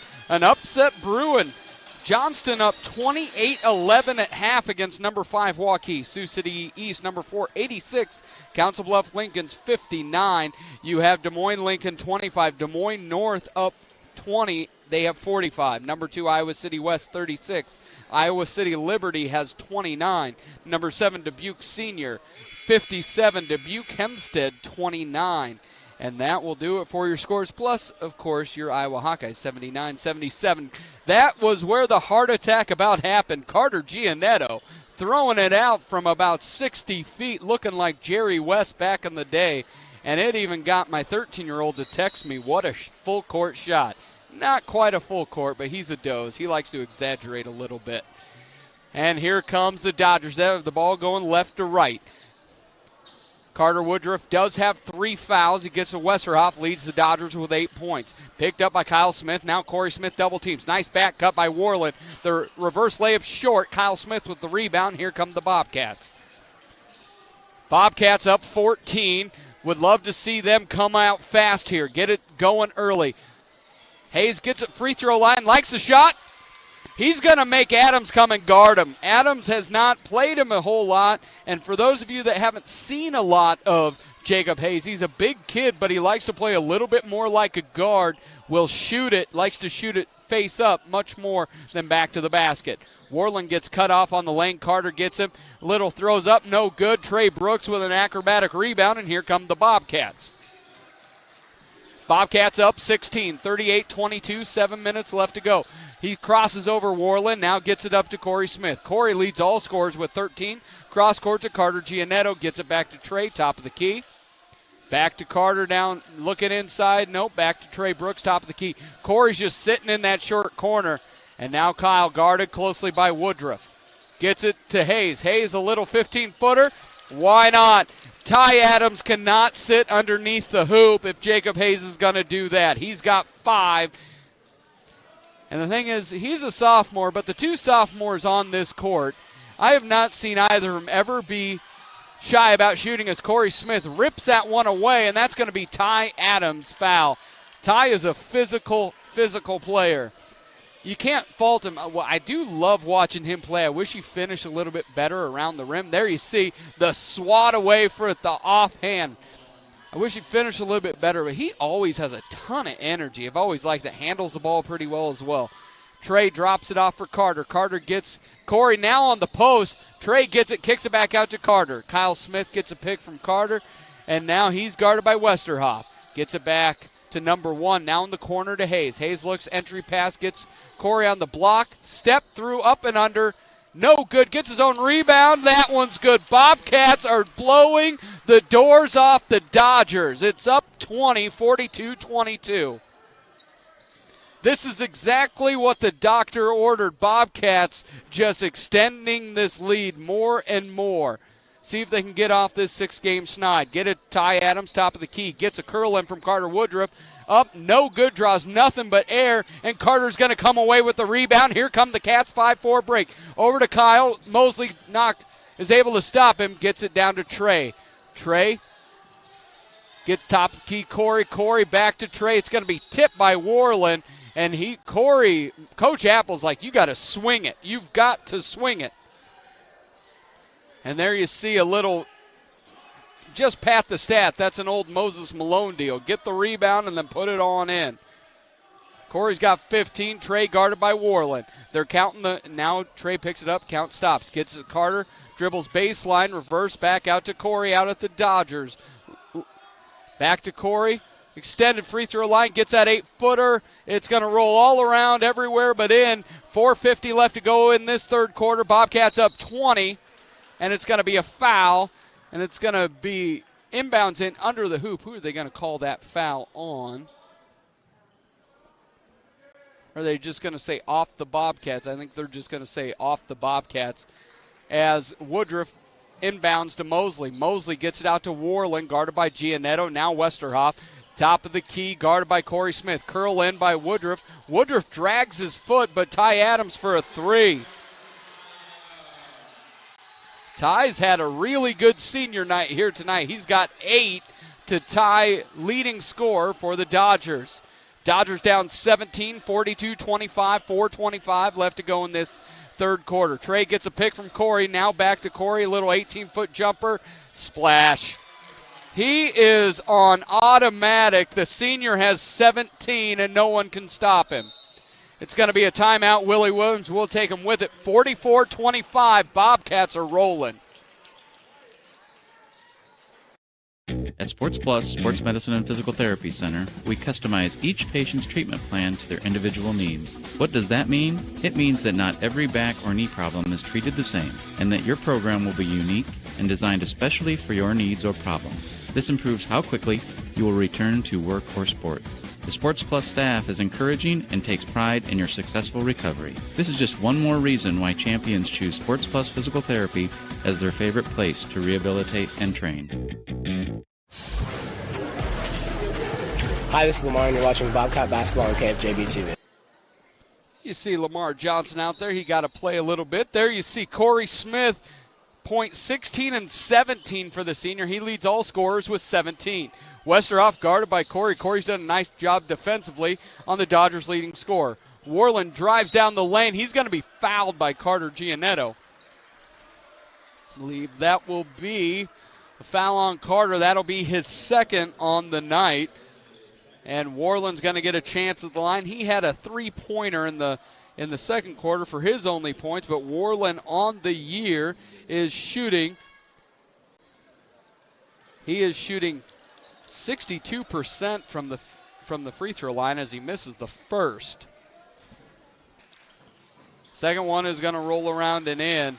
He's got 4 on the night. Bobcats up 18. It's going to be Trey Brooks, Jacob Hayes, Carter Giannetto, Corey Smith, Kyle Smith.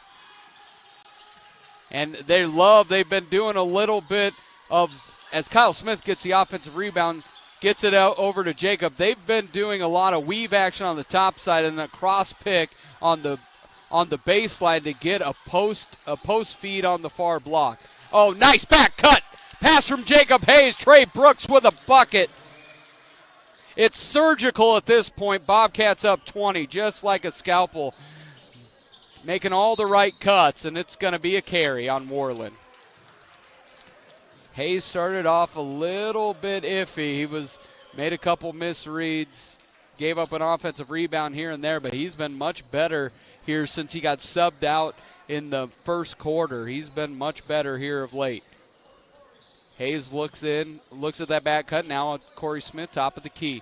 Giannetto again telling people to get out of the way. Let Trey cook. Cook off the glass. Trey doesn't get the bucket, but he is going to get a couple free throws.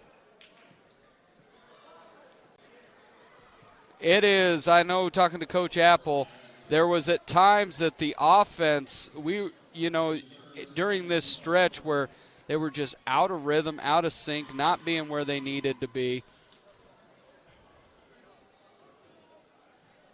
First one is up, and it is good.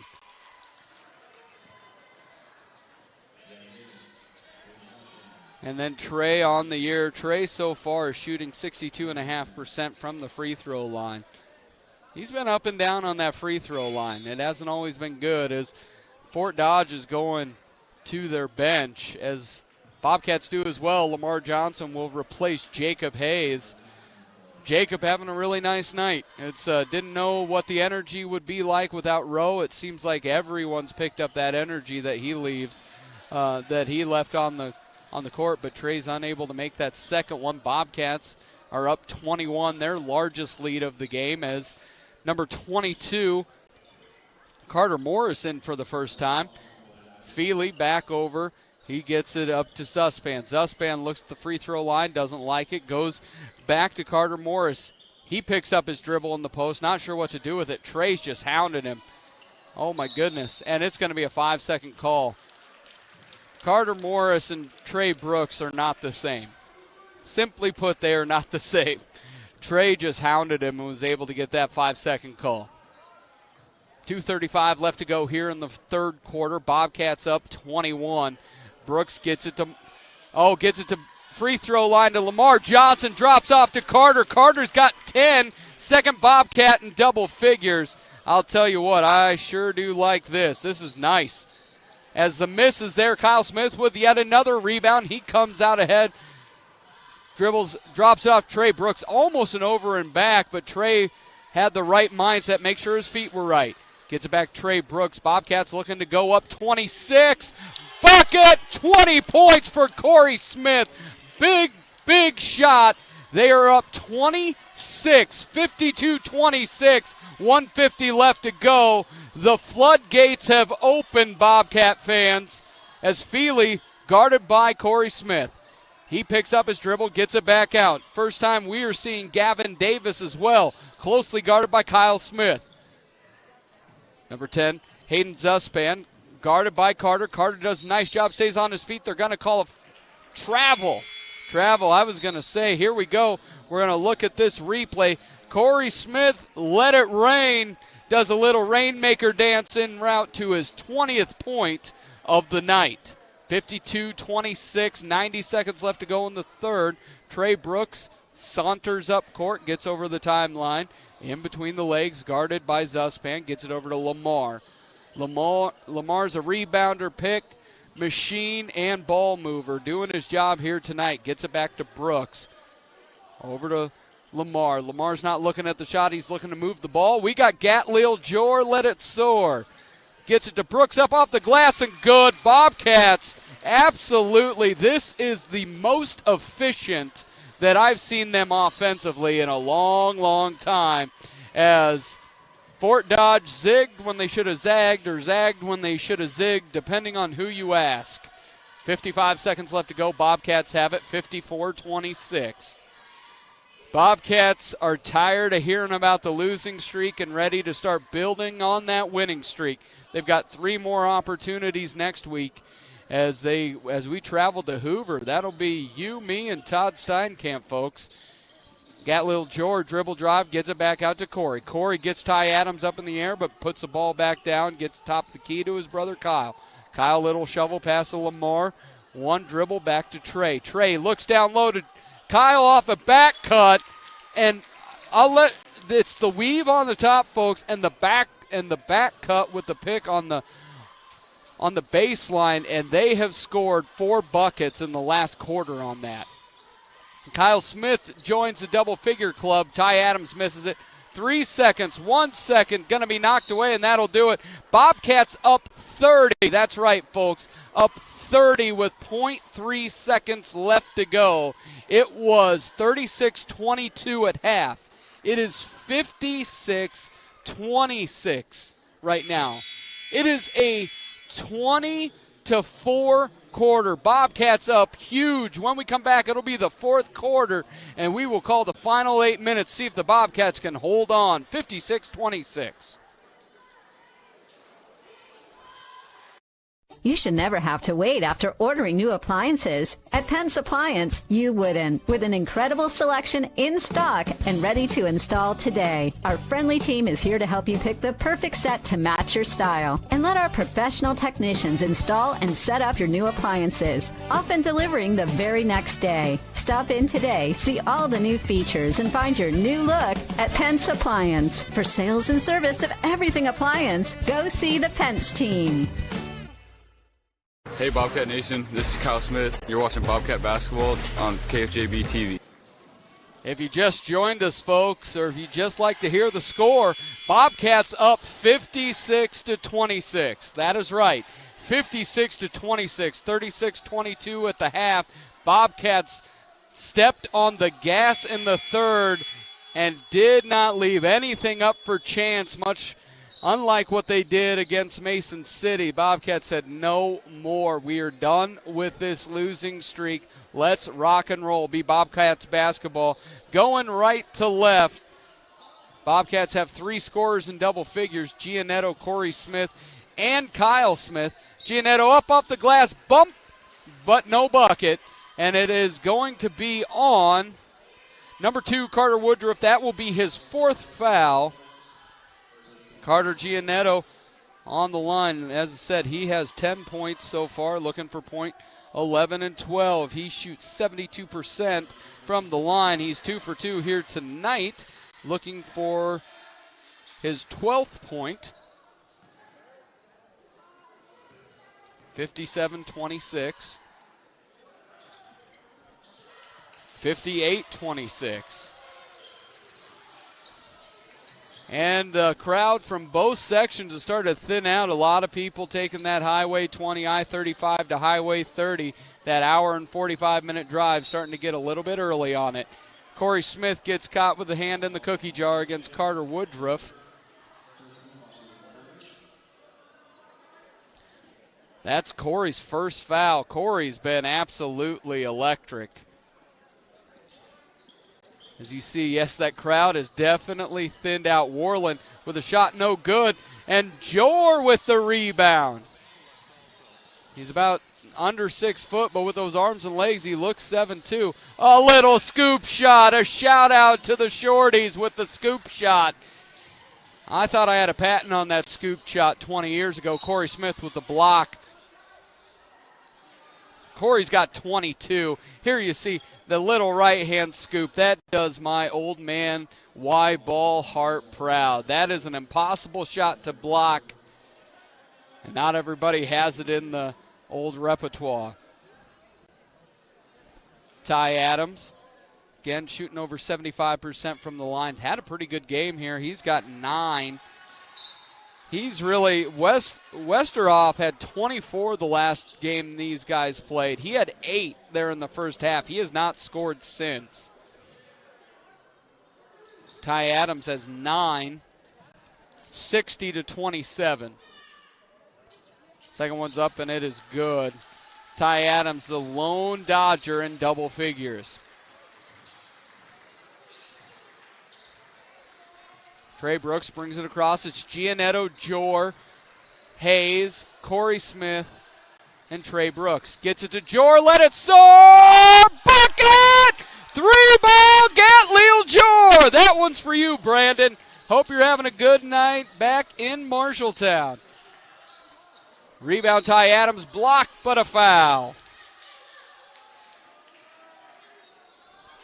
Gatleel Jor, there we go, number 34. He has confidence for days. There was never any thought in his mind that thing wasn't going in.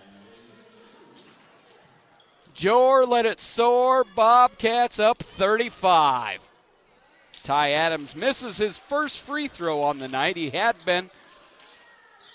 Actually, that was his second free throw miss. He's 3 of 5 here tonight.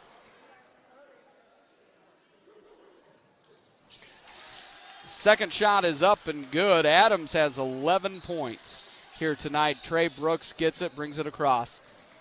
63-29, 6:30 left to go in this one. Goes up to Trey Brooks. Not a good lob. That was not a good lob whatsoever. Turnover from the Bobcats. Bobcats haven't turned it over very much. Brooks is able to knock it away from Westerhoff. He gathers it back but can't make the shot. Hayes with the rebound. Giannetto, little bounce pass off to Trey. Kyle gets up off the bench. He's going to come back into this one. Trey Brooks behind the back dribble. Gets a little loose with it. Mosley with nice defense. Able to knock it away. Kyle Smith comes in for Corey Smith. Corey is going to come out. Corey has 22 on the night. What a play. Doubling up that jersey number. Would be real great if Lamar doubled up his jersey number. Wearing number 41, get an 82-point game out of Lamar someday. But so far, Corey's doubled up. Only one to double up his number. He's got 22. Baseline drive, travel. It's going to be a travel on Tytrell Mosley, the sophomore. 5:30 left to go, 63-29. This game started late. Some of you might have been a little sleepy, but then that Bobcat offense got rolling, and you can't help but be excited here tonight. The defense as well, 29 points against this team. Gatleel Jor! Oh, my goodness, Gatleel Jor having himself a night. He's got 5, 65-29. Carter Woodruff brings it in.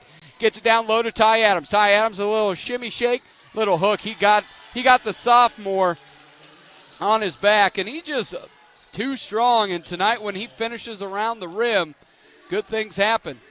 Ryan Schmidt, senior, golfing sensation coming off the bench. Jacob Hayes, three ball! The sophomore's got 8. That kid... There is confidence for days on that bench. I will tell you what. And Jacob Hayes going into a start. Rogelio Sarin out for a couple games. So the sophomore with Jacob Thiessen, the senior, also hurt, gets a start. He's got 8 points. That's a career high for him. He had 7 in his first varsity action. He now has 8. Bobcats up 37. Ryan Schmidt's going to... They call it charge. It's on Carter Giannetto. It's on the pick. I thought Ryan might have traveled, but they called the charge, and that's Giannetto's 4th. It's 68-31. 3:56 to go, and we are going to get to see some Davis Ragland. We're going to get to see some Tate Ring. We're going to have some Blaine Landeros action. And Ryan Smith's like, all right, you can turn on me, but we're not going to let you just...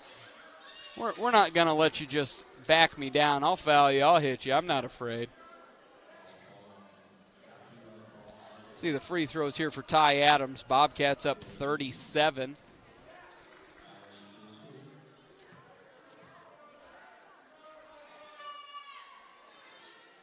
Ty's first one is up, and it's good. And here comes some substitution. Carter Giannetto, Trey Brooks is out. And then it is going to be, somebody else is going to have to come out, and Kyle Smith is going to come out. We were playing what my mom still thinks we should be playing, 6-on-6 out there with guards and forwards on their own side.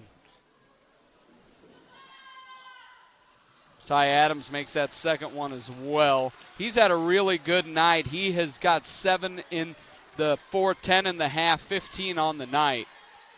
Gatleel gets it over to Tate Ring.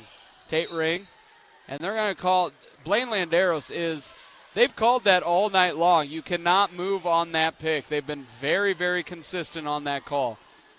A couple calls they didn't fully agree with. They were actually right in the first game on a couple, but they've been a very consistent crew. Really good after some of the stuff we went through early in the week. Bobcats up 68-33, 3 minutes left to go in this one. And then Morris gets it out to Jansen. Rebound, Gatleel Jor. Why not? Gatleel taking Morris, sprinting right past him, crosses him up. Gets it out to Ragland. Ragland to Schmidt. Next dead ball, folks. We're going to have to take a break because of our wonderful sponsors. We need to make sure they get in. So Gatleel Jor couldn't get going. Ty Adams with the layup, and we're going to take a break here real quick, and we'll be right back with the action.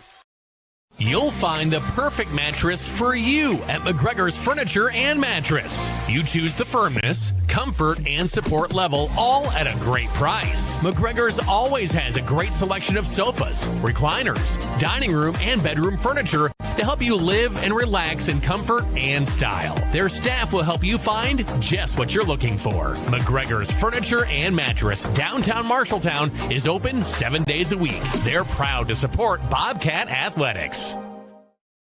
My name is Rogelio Soren, and you're watching Bobcat Basketball on KFJB-TV.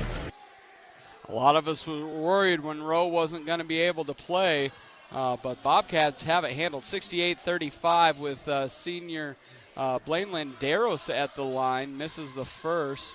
Landeros looking for his first point on the year, and he gets it. Big bucket. Here's a crazy stat for you guys tonight is in the second half, Ty Adams has all but one of Fort Dodge points. He's got 17 tonight. He has got 12 in the second half. Actually, he's got 14 in the second half. Drake Warland has 1. And that's a walk. They call a foul. That sure looked like a walk. It's on Davis Radlin. He likes to play with an energy and a pizzazz. It's number 40. They're calling it on number 40 because there is not a 30 out there for the Bobcats. That'll be Davis Radlin's first foul as the march goes back down. And a chance to score for Hayden Zuspan. First one's up and it's good.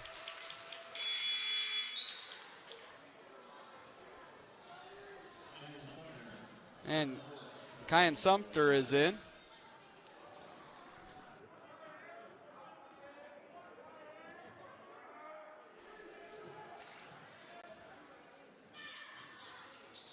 Second one is up, and it's good. 2 points for Hayden Suspan here tonight. Gatlil Jor gets it up to Ragland. Ragland left-handed dribble, top of the key to Ryan Schmidt. Ryan Schmidt walks. 69-39, 90 seconds left to go. We have number 50 coming in here on this one. Number 50 is not on our roster. We're gonna find this. This is Bobcats.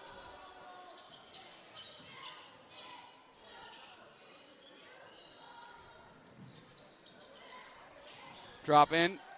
Zuspan, little jumper, no good. Rebound is going to be cleared by Ryan Schmidt up to Gatlil Jor. 55 seconds left to go. Bobcats up 30. Gatlil guarded by Morris. We got some nice hesitation moves. Tate Ring getting to the lane, kicks it back on out. Now top of the key to Gatlil Jor. Gatlil gets called for a walk. And we have a running clock here. 30 seconds left to go. Bobcats up 69-39 as Zuspan gets it from Morris. This was a game, honestly, folks, I was worried about. I saw kind of how the Bobcats have come out really slow. They didn't actually end that Fort Dodge game super well the other night. Oh, nice little turnaround there by Connor Jensen. But they didn't end it against Fort Dodge very well, and I thought with Westerhoff and some of the things they can do, oh, goodness. Gatlil Jor let it soar, maybe let it soar a little too far, but they came out, put their stamp on it, 69-41. We will be right back with Bobcats basketball. Picture yourself at Marshalltown Community College.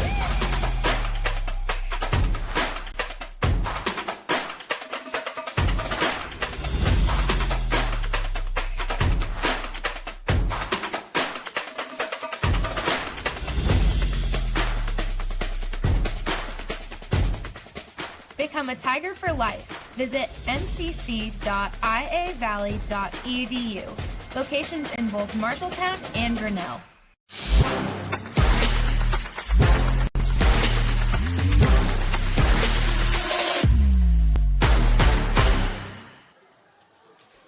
And we're back here. Bobcats 69-41. And when we come back, we'll come back to the locker room report. Bobcats' 6-game losing streak is dead. 7-11 Bobcats, 4-14 Dodgers. We'll come back and wrap this one up.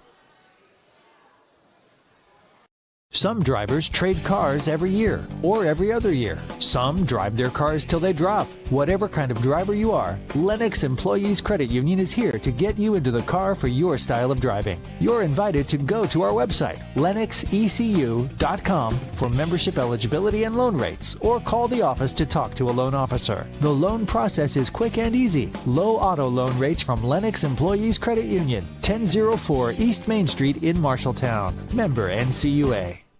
How can you help Marshalltown High School and enjoy a mouth-watering burger at the same time? By ordering the Bobcat Burger at Legends American Grill. 2 quarter-pound patties with crisp bacon strips, sautéed onions, and melted American cheddar, jack, and Swiss cheeses on top of fresh shredded lettuce on a toasted bun. It's absolutely delicious. $1 from every Bobcat Burger sold is donated by Legends to Marshalltown High School activities. So, enjoy a Bobcat Burger and help MHS. The Bobcat Burger, another exclusive from Legends American Grill in Marshalltown.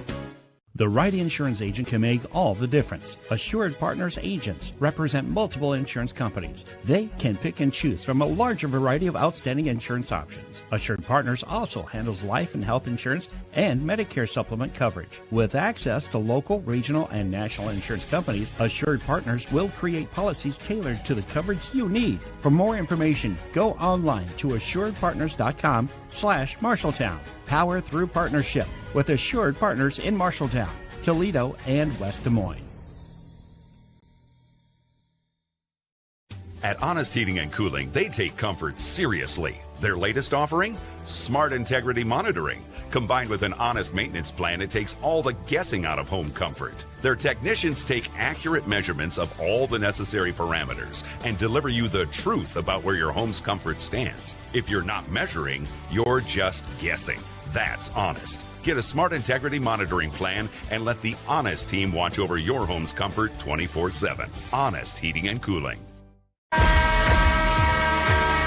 KFJB-TV Locker Room Report, presented by Wells Fargo Advisors in Marshalltown. Welcome back into Fort Dodge Senior High in Fort Dodge, Iowa. Bobcats get off the snide 69-41. Everybody had a good night. It was quite the fun night here in Fort Dodge. And it all really kicked off in earnest. Bobcats played really well in that first half. 1.1 seconds left to go in the first half. And the senior number one, 1.1 seconds to go for number one. It feels perfect, right? And then here you get this play from the senior.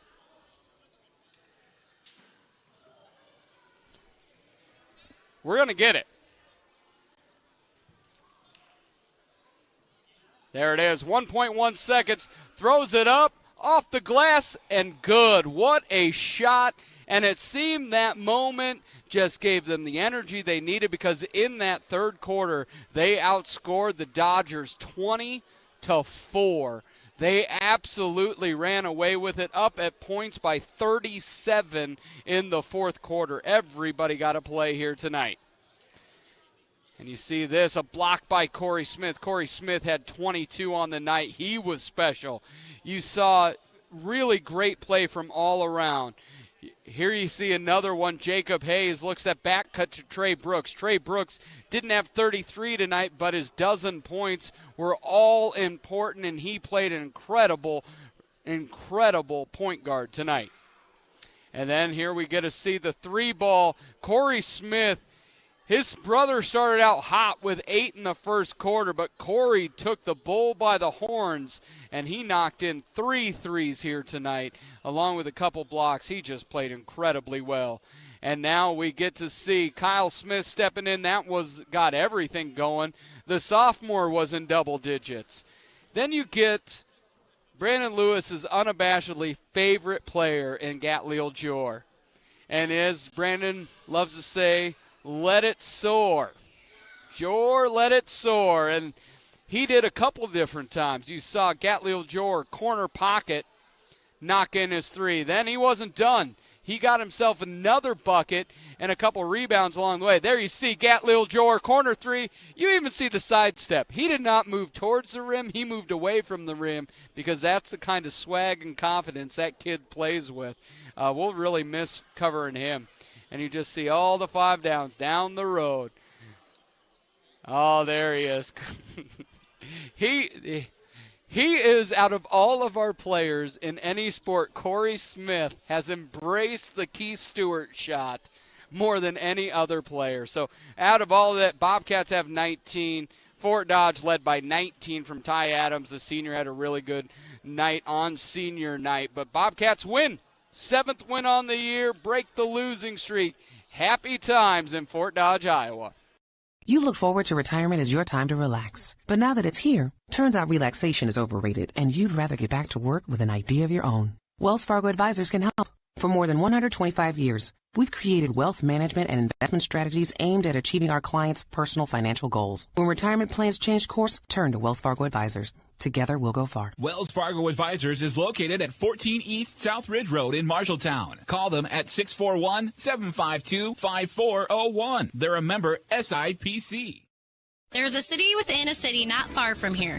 The city includes a beautiful apartment building with indoor parking, a chapel, a movie theater, a swimming pool, exercise and recreational facilities, putting greens, and more. The city isn't really a city, but it is a wonderful place to live. Make friends and live your best life. It's the Embers Retirement Community in Marshalltown. The Embers provides security, independence, and companionship. Beautiful grounds outside and lovely studio, 1- and 2-bedroom apartments inside. See it for yourself. The Embers in Marshalltown. With over 10,000 cars at our disposal, Jensen Ford... Hold on. That's not really how we do things at Jensen Ford. How about, it's never been a better time to buy a brand new... Yeah, we don't really do that either. When you're ready to buy a car, we'll be ready to help. Try this. We'll get you in and out faster than a speeding... We don't do that either. At Jensen Ford, we'll take as much time as you need to find the right vehicle. We're not just moving cars, but we're building relationships. Oh, maybe more of a, this is where your family buys their vehicles. There you go. More like that. Today's game on KFJB-TV is brought to you by McGregor's Furniture and Mattress. Quality furniture for every room in your home. Pence Appliance and TV. For sales and service of everything appliance, come see the Pence team. Wayward Social. The place for bowling, games, food, and more. Wells Fargo Advisors. Marshalltown. Sports Plus. Sports Medicine and Physical Therapy Center. SportsPlusTherapy.com. Welcome back into Fort Dodge High School for the post-game coaches interview brought to you by Laurel Diesel Services, your locally owned qualified diesel mechanics. And I will tell you, I am with a much happier Coach Apple than some of the last few post-game interviews. But tonight, if I could put one word to it, it was almost surgical. It was from the get-go. Yeah, I'm proud of how our guys came here ready to play a game. That's never an easy thing to do, driving up here. And I really thought we were ready to play right from the tip, just our demeanor and how we approached this game, hours before it. So very proud of how, we responded after a rough stretch here, and it's great to get this win on the road. Yeah, you look at early, Kyle Smith knocks down a couple threes and really kind of got the offensive tone set. But then Corey kind of took over. Carter did some good things. Corey ended up leading the team. I believe he had 22 here tonight, and he did a lot of good things offensively. But this is the most generous, democratic scoring we've had across the board. Really talk about – I'd love to hear Carter Giannetto. Of course, he hit that big three, but it seemed he and Trey just – really managed the game well from the guards. Yeah, they did. They really did a nice job of taking what was there and getting guys open, especially Trey. And it was one of those games where we got it going and we made some shots early on. And when we do that, we tend to play a lot better. So that's always good. But, overall our defense there was great, holding them to, I can't remember exactly what they had that first half. But they had 22 at the half. Okay, they had a really hard time scoring there for a while. And we just moved the ball and took what was there, and when we needed to be aggressive to the rim, we were, and that showed having the ability to have a lot of guys score the ball. And one of the things, Rogelio Sarin was out, so sophomore Jacob Hayes got the start. And there was a couple points, a little clunky early, but it seemed as the game came on, Lamar came in a couple different times, played well, did his rebound, pick, moved the ball. What can you say about the two posts that played more than usual here tonight? I thought they were great tonight. Just understanding our offense, number one, being in the right spots, and then, once we kind of talked a few things over, he kind of understood where we were looking and so forth. And then, as you could see as the game went on with Jacob's confidence grew and grew, and he hit some mid-range shots for us, hit a three. Those are the things he's capable of doing, and it just takes time, sometimes with some younger guys to get him to that point. But he was really good tonight. And one of the things that I thought, some people could look at as negative, I actually think it's a pretty big positive. Ty Adams had a huge night. Yeah, he had 19. But you look like they really roll best when Westerhoff is going. And he had 8 in the first half. He didn't do anything in the second half.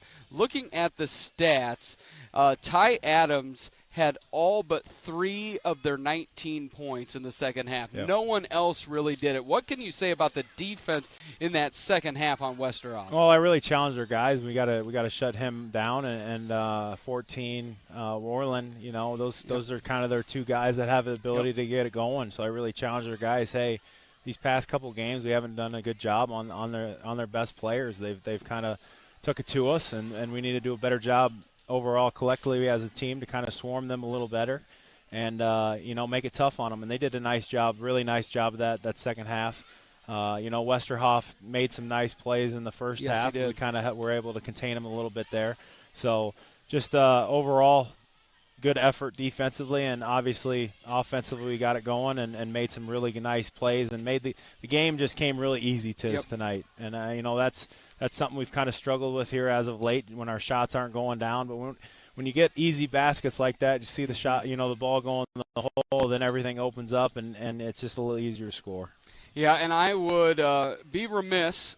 Brandon's not with us here tonight, but he does have a favorite player, and it's number 34. It is Gatliel Jor. Yeah. And we saw Jor let it soar from the corner. That's right. We got it from the corner. We got it from the mid-range. You want to talk a little bit about your overall bench? A lot of them got to play tonight that don't get to play a whole lot. Yeah.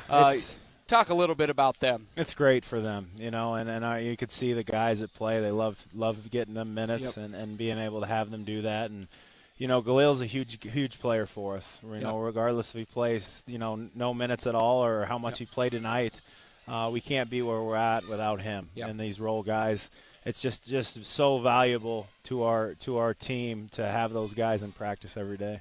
Well, why don't you just enjoy a long bus ride, but they're always a lot more fun when you get a big win. Yeah, absolutely. Bobcats 69.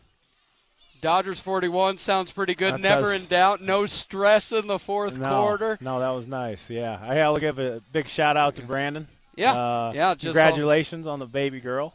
Big time, man. We're very happy for you and enjoy the little sleep you're getting. Yeah, that's right. And I will enjoy getting to be in the captain chair every once in a while. At some point I have to give the keys back to mom and dad, but I'll enjoy driving this while I can. Thank you to Coach Michael Apple on the Laurel Diesel Services post-game interview. Laurel Diesel Services, your locally owned, qualified diesel mechanics. When we come back, we'll wrap it up from Fort Dodge.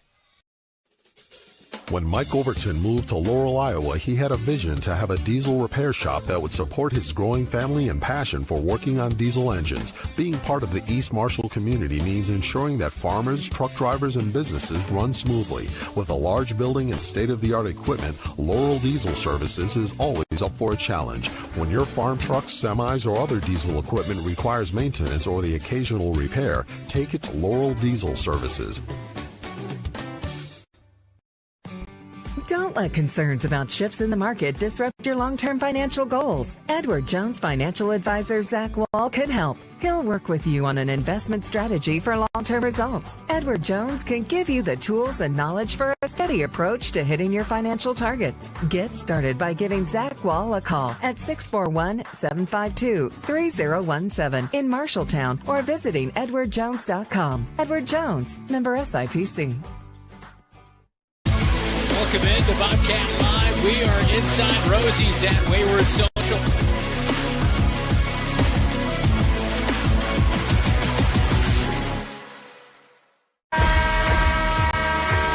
The KFJB-TV Locker Room Report, presented by Wells Fargo Advisors in Marshalltown.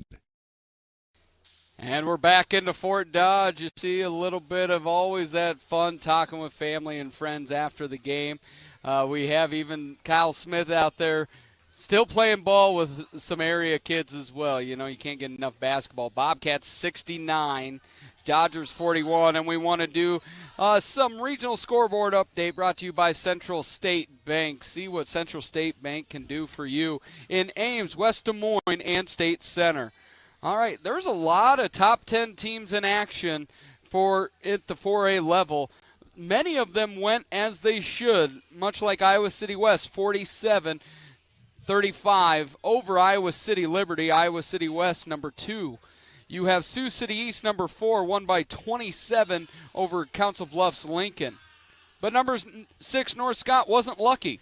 Bettendorf beat them by 18, 73-55.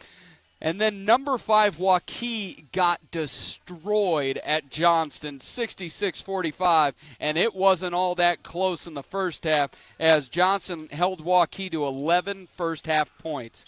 Number 7, Dubuque Senior, 66. Dubuque Hempstead, 32. Valley beat Southeast Polk. We will play Southeast Polk, last regular season game of the year. Valley, number 3.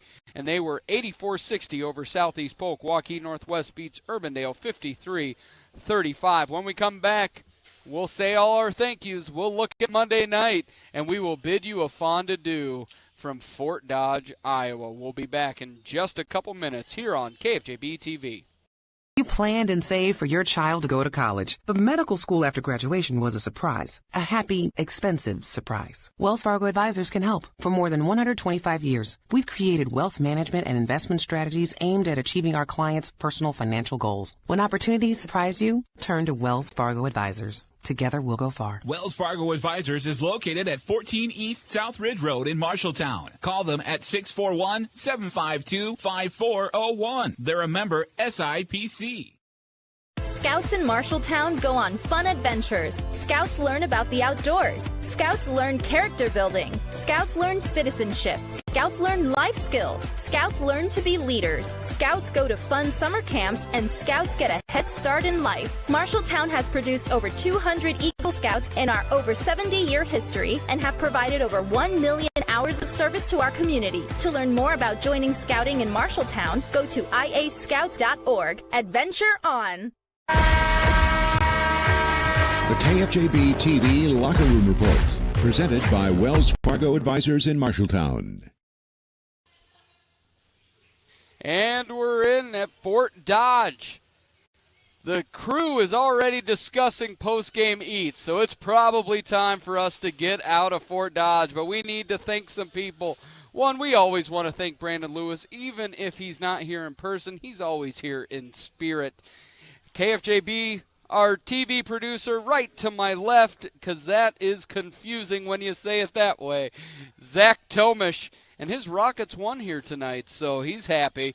And then, wish we had our radio producer on tonight, but he got to listen in to KFJB as the Iowa Hawkeyes win 79-77. Go Hawks.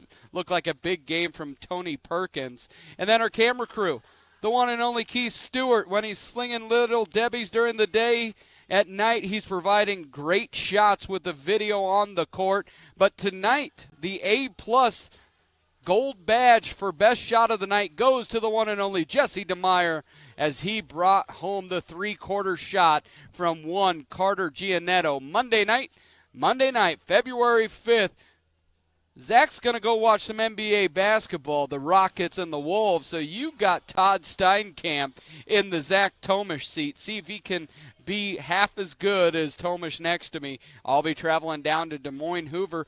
Coverage will begin at 7:15. We'll add a little bonus basketball right before the guys' game. And here we go. just because it's too much fun to watch. The three-quarter court heave put the Bobcats up 14. They would lead by as much as 37 in the second half. Bobcats win, Bobcats win, Bobcats win here on KFJB-TV. Today's game on KFJB-TV was brought to you by Assured Partners, Boy Scouts of America, Edward Jones, Agent Zach Wall, Embers Retirement Community, Honest Heating and Cooling, Jensen Ford, Legends American Grill, Lennox Employees Credit Union, Marshalltown Area Chamber, Marshalltown Community College, McGregor's Furniture and Mattress, Pence Appliance and TV, Wayward Social, Zeno's, Wandering Creek, Wells Fargo Advisors, Laurel Diesel Services, Calvin Rocket, your Marshalltown Hy-Vee, Central State Bank.